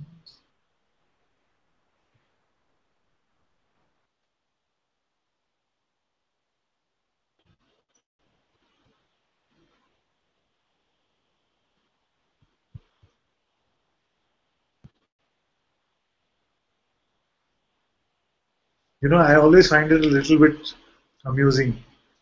Like Shivam, the Russian Shivam, Guruji's longtime bodyguard, he was.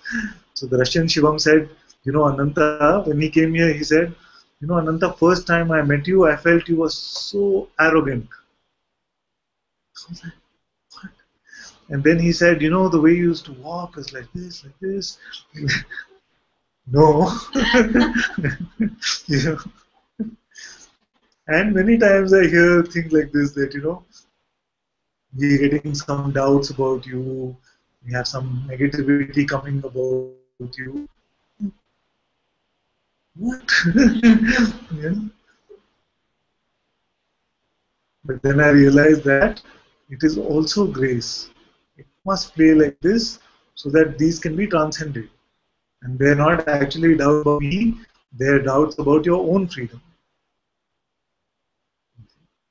Because once you see that you can never be a person, then you will never look at another as a person. So if there's some doubt that actually maybe this is not true for me, then this doubt can be projected in our appearances also.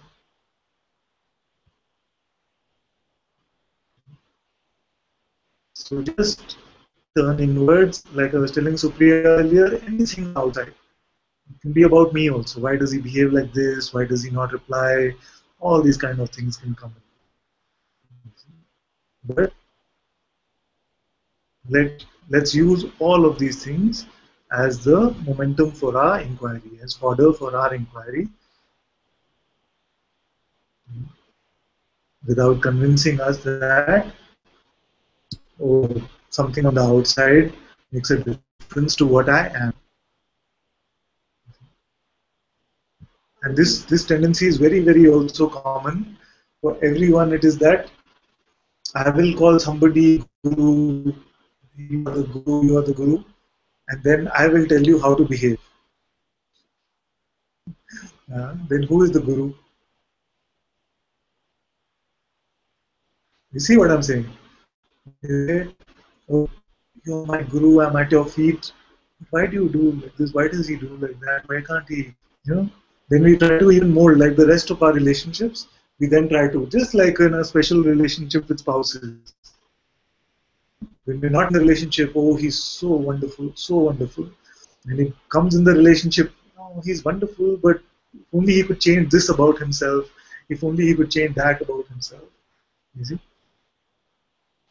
So if any of these concepts are there, then the guru-disciple relationship is the most fertile ground for this kind of trouble to come. If you want to change our relationships, then you'll want to change something about that who you call guru also. And if the guru was to comply with your projections of him, then you would be the guru actually.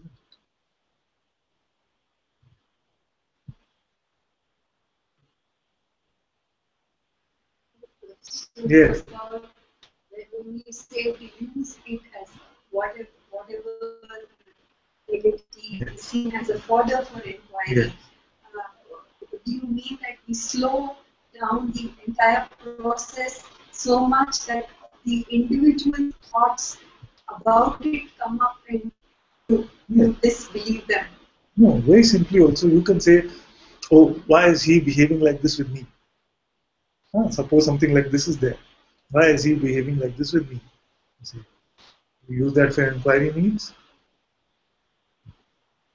Who is getting affected by his behavior? Can I find this one? You'll find that there is no one here. There is no sufferer in that behavior. Then you say there is no person here, and yet actions happen. The actions are moving through this body mind. So if there's no person who's controlling actions which are happening from here, then can I recognize also that there are no person who's doing the actions from there? See? So even that is a play of consciousness, isn't it? It's not just what is flowing from here, which is a play of consciousness. You see? Because that becomes very convenient spirituality then. Only my actions are God's actions, everybody else is still a person. So you cannot have like that. So already this one instance like this gave you so much fodder for inquiry, isn't it? It first said who is suffering because of his behavior or her behavior. And then it said that if I am not the doer of my actions, then how is another the doer of his actions? So can I truly blame anyone? So this is what I mean by inquiry. Return to yourself Yes. using whatever Yes. is presented. Of Maya then, which is throwing all this distraction to you, using the mind as an ally, then becomes powerless, isn't it? Because everything which is being thrown up, then you're saying, yes, I will inquire into it. And you have that choice. As consciousness, you have that choice. Every moment you have that.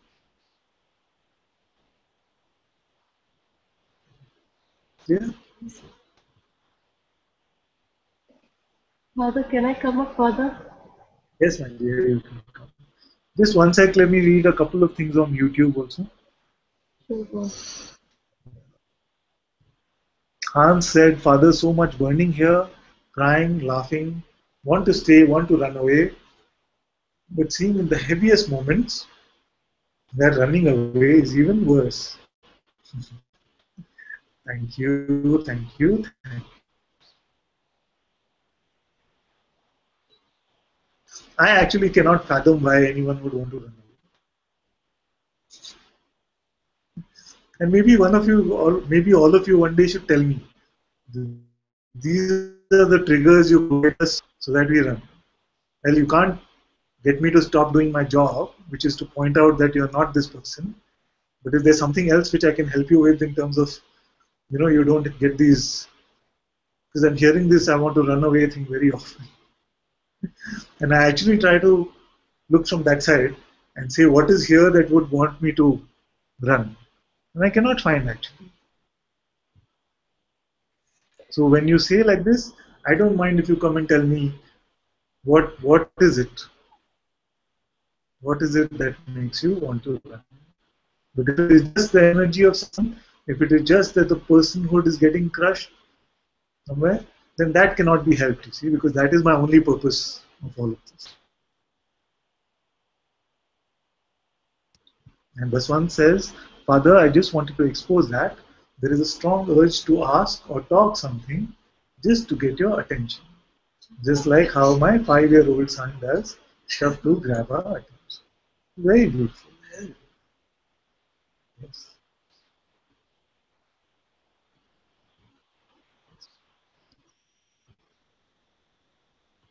I completely understand.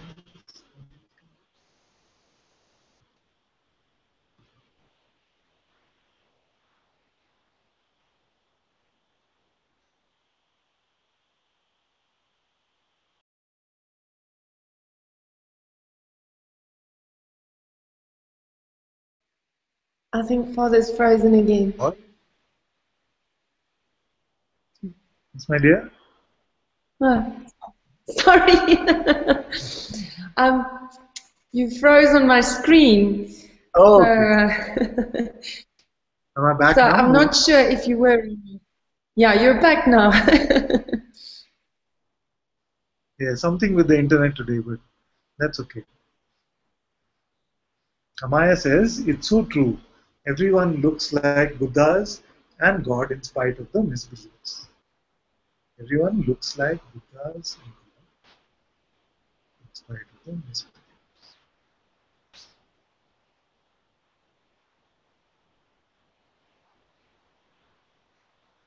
Well, she must be implying to what I was saying earlier about whatever could be coming out of your mouths, what you see is that you are just the self.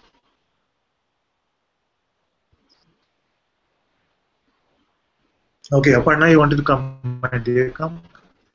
Thank you, Father. Can you hear me, Father? Yes, I can. Um, uh, I wanted your help, Father, but right now it feels like the mind is like completely stuck, Father. I stuck as in I don't know where I am, what is going on.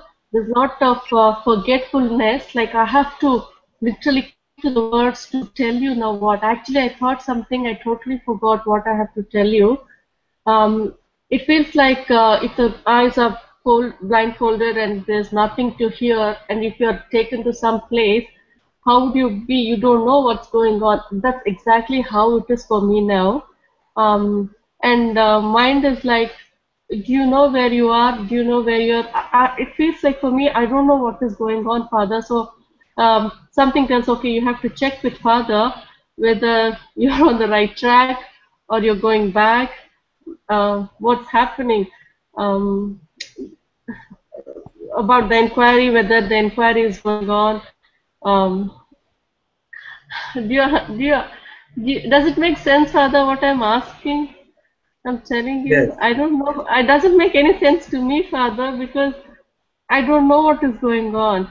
And it's like not even confusion. It's not, it's total neutrality. I don't know if the neutrality also the word can be used.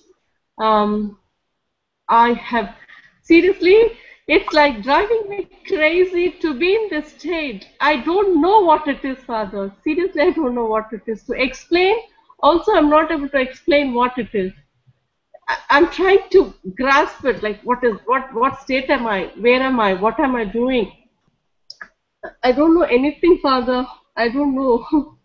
And this I think I've already told you several times, but it's making me go crazy thinking, okay, am I in the right path or not? What is happening? It's like not the doubts, but I want to check with you whether Yeah. everything is okay. You know? Yeah. Kindly please let me know Hey. where I'm, Father. Thank you.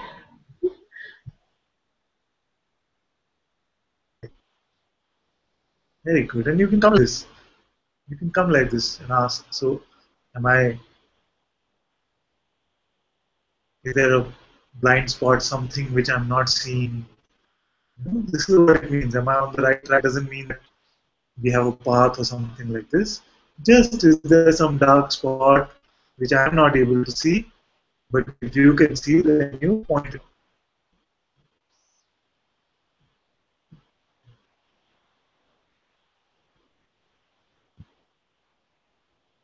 This one who is concerned about where you are, this one is also not you. But this one is fidgeting around because it feels like it wants to create some fear so that you come back to this belief of phenomenal existence as a person.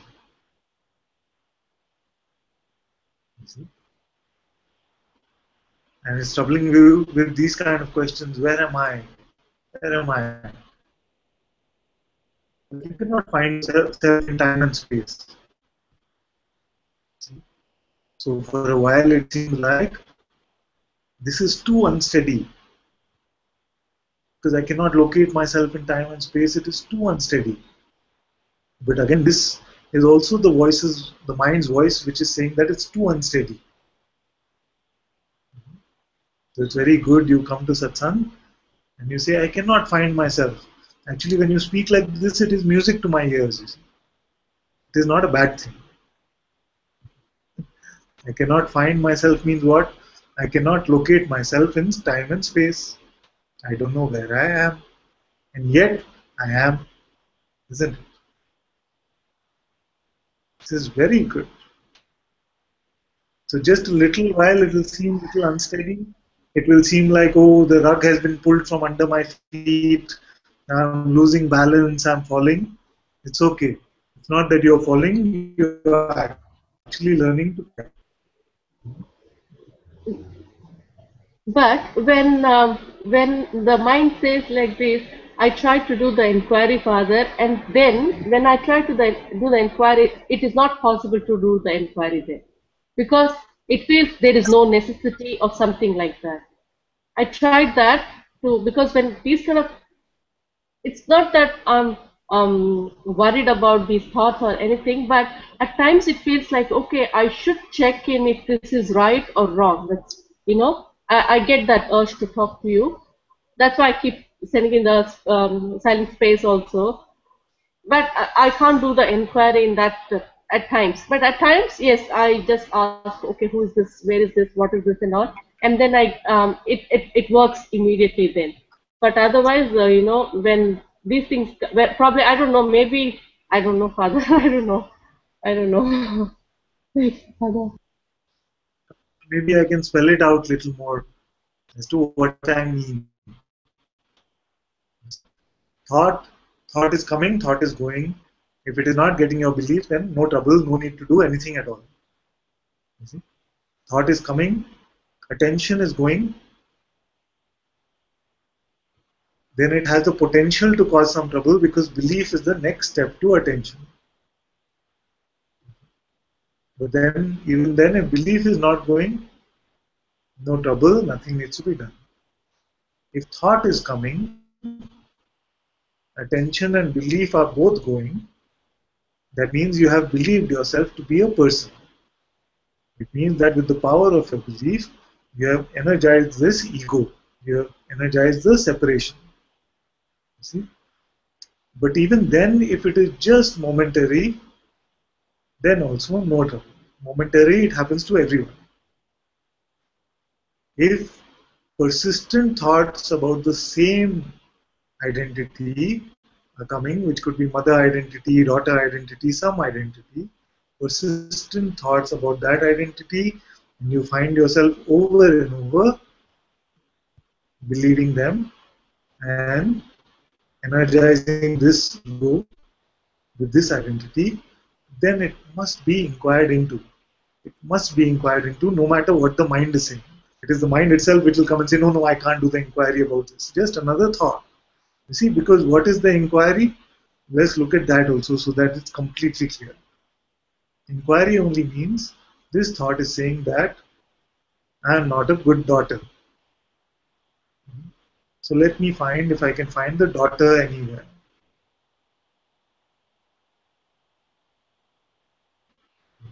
So already you will see that there is no daughter. It is just a figment of my imagination. All this is this being which plays the role of the daughter, which will not stop playing the role or start playing the role based on your decision or personal decision. So you find that there is no existence of an entity called the daughter.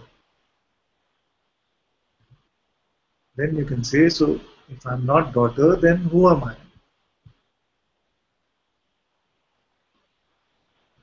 Then you will see that you are this awareness itself that is aware of this entire world. And this, for all of you, you've been in satsang so long now, for you this is like just a second or two. See, it doesn't need much concentration, it doesn't need anything at all. Just quickly to check. Daughter identity, where is the daughter? Who am I? I am aware now. I am this awareness itself. That's all that the inquiry is. It's not something you take out half an hour and you sit and you say, who am I, who am I, who am I? Not like this. Just very quick, like this. We just.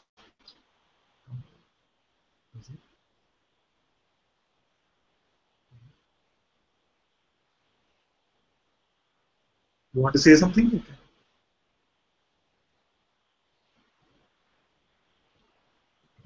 Yes, Father, as you said, everything is momentary only. Nothing stays long like before now. And there is a complete acceptance that that consciousness is doing everything. So I don't plan anything. There is no, even if I plan, it doesn't work.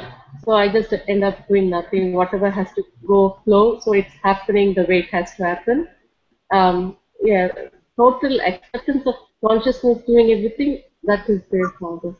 And yeah, I'm very grateful to you, Father, for that. Thank you so much for your blessings, Father. Father, my little one is little sick today. She's got fever, Father. I need your blessing to her. Thank you, Father. Oh, You want to say sweet. namaste, Father? Yeah. She's sick, Father. Like, I finished. I got recovered yesterday, and then since last night she is sick now. Thank you, all my love Father. and blessings. Love Thank you, you. Father. Thank you, Father. Love you so much. Say I love you. Also? No? Okay.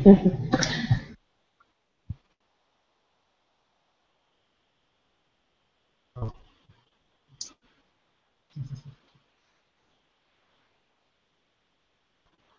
okay, there are some questions in the chat. What's the time?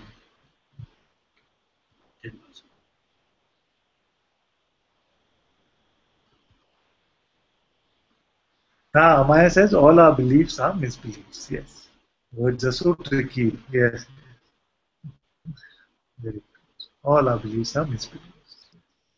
The truth needs no belief.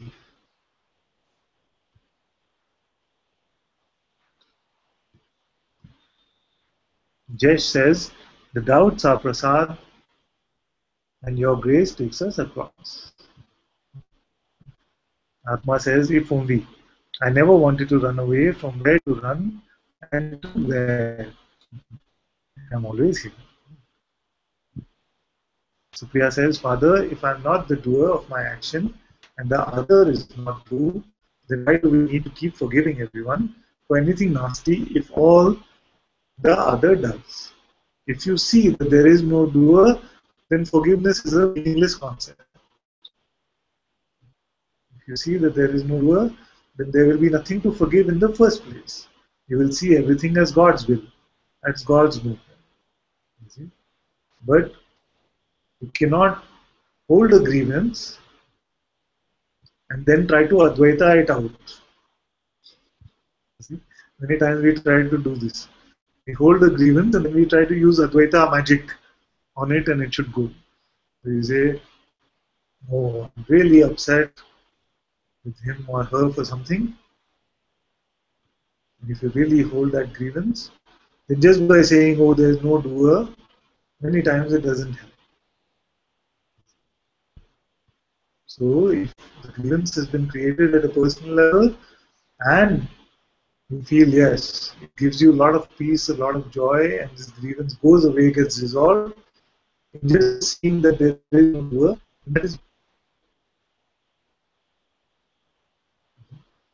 But if that is not happening, then there is no harm in saying that what is the sin that another can do? What is the sin that another can do? There is no sin actually, isn't it? Because everyone is just making the choice of believing their thoughts. And we have also made that choice over long periods of time. So at best you can call it a mistake. You see? It's actually a play. But if you want to call it something, then you can call it a mistake. And this mistake, who here has not made? Everyone here has made this mistake of choosing our thoughts, isn't it? So then, for making this mistake, we have forgiven ourselves, we can also forgive the seeming other. But if it is clear for you that no doer of action anywhere, then no need for any forgiveness. Then there is no room for grievance in the first place.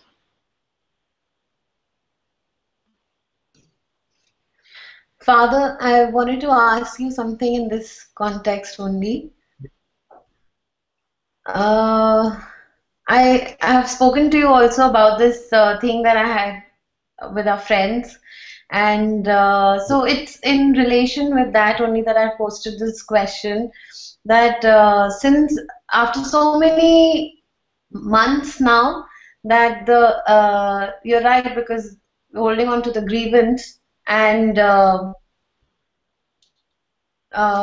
somewhere I had seen it as a thing of grace, that something like that happened, and it actually gave in a lot of peace and space, because there was a sense of freedom after that, because there was so much of control or whatever, like, that we had experienced staying in that company. And so everything happened, but at this point, after 2 months, I see myself, as if things have dissolved or what, but I don't really hold too much of grievance. Mm. Father, are you there? I think it's frozen the screen for me.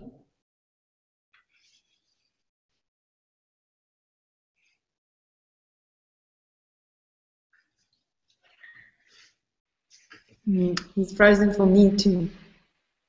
Yeah. I think my questions. I started doubting my questions now. I'm sure he'll be back in a minute. Yeah.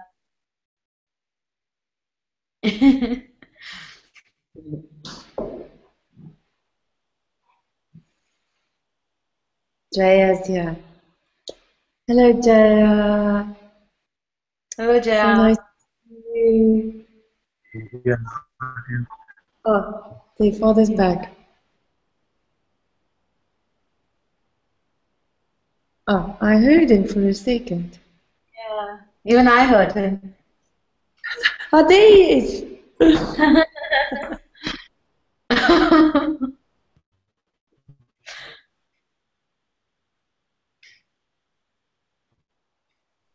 No. Frozen.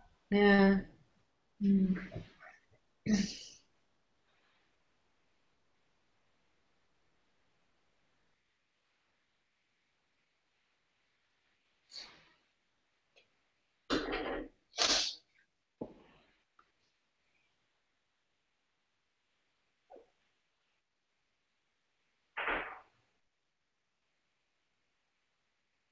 Father, can you hear us? I just want to check if he's on audio.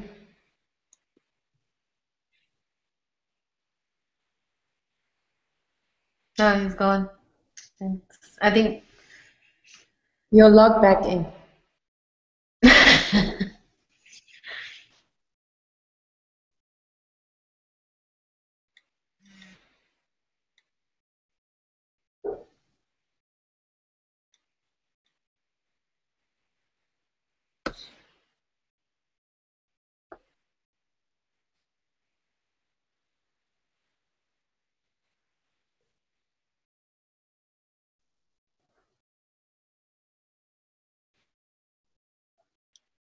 There he's back. We have you back, Father. Yes. I can see Father now. Yes, but I don't trust my internet connection now today.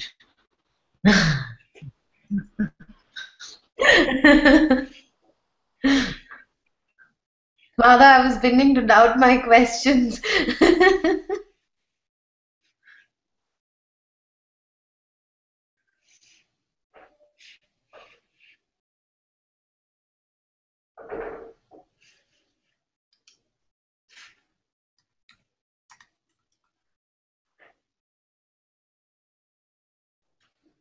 We spoke about that.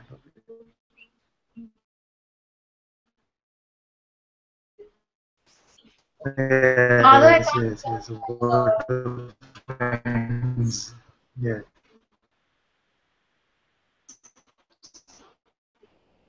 Yeah.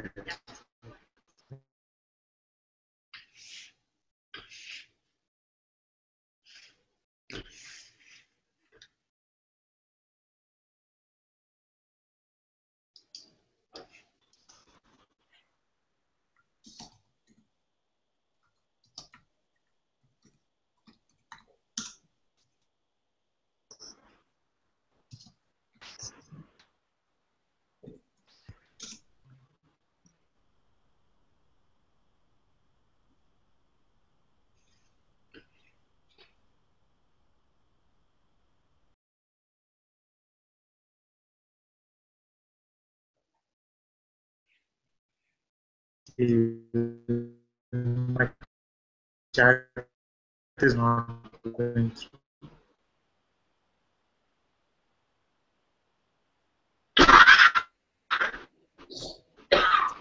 Sorry, I was on mute. I was going to say, we saw your message about somebody singing, Father, and then I was going to say, should I switch to the bhajans for 10 minutes while they sing live at Zimar? Because I think I'm just about to check, but I think they're doing bhajans right now. They might be on the last one before they switch to Muji. Yes, they're still singing bhajans.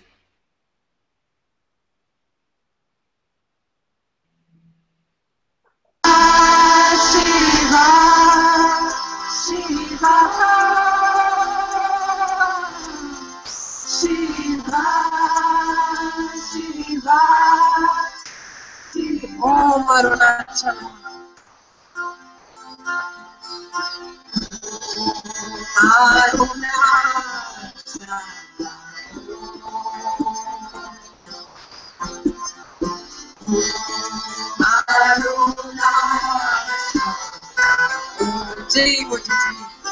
Jay!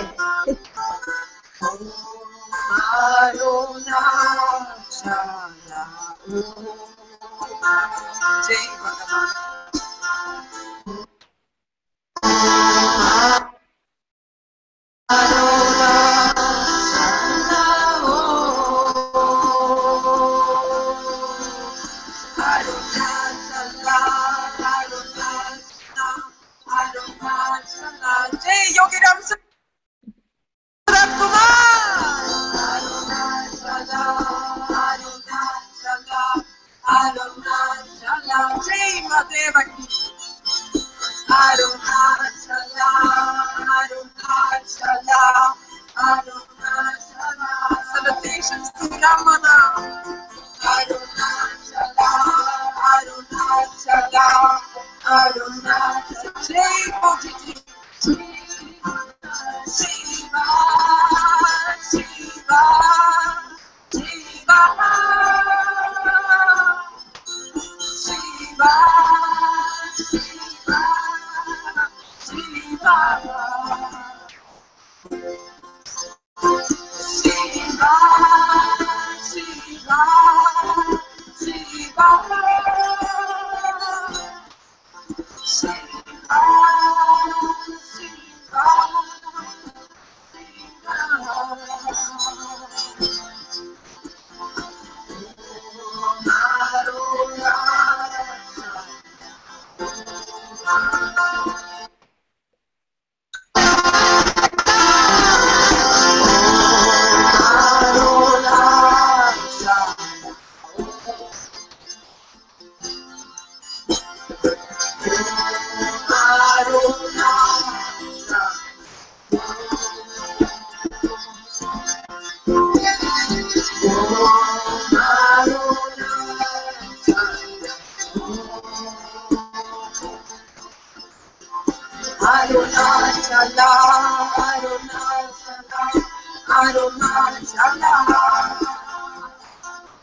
Okay, my loves, I'll do invocations and we'll close. Guru Brahma, Guru Vishnu, Guru Devo Maheshwara, Guru Sakshat Parabrahma, Tasmai Shri Gurave Namah. Dhyanamalam Guru Murti, Pujamalam Guru Padam, Mantramalam Guru Vakyam, Mokshamalam Guru Kripa, Mokshamalam Mujji Kripa, Mokshamalam Ananta Ji Kripa. Sarvesham swastir bhavatu, sarvesham shantir bhavatu, sarvesham purnam bhavatu, sarvesham mangalam bhavatu, sarve bhavantu sukhina, sarve santu niramya, sarve bhadrani pashantu, ma kaschit dukkhapat bhavet. Asato masat kamya, tamaso majotir kamya, mrichurma amritam gamya. Om Purnamida Purnamidam Purnat Purnamidachyate Purnasya Purnamadaya पूर्णमेवावशिष्यते ॐ शान्ति शान्ति शान्तिः ब्रह्मा परमस्तु ॐ श्री सद्गुरु भगवान की जय ॐ श्री सद्गुरु मूर्ति जी की जय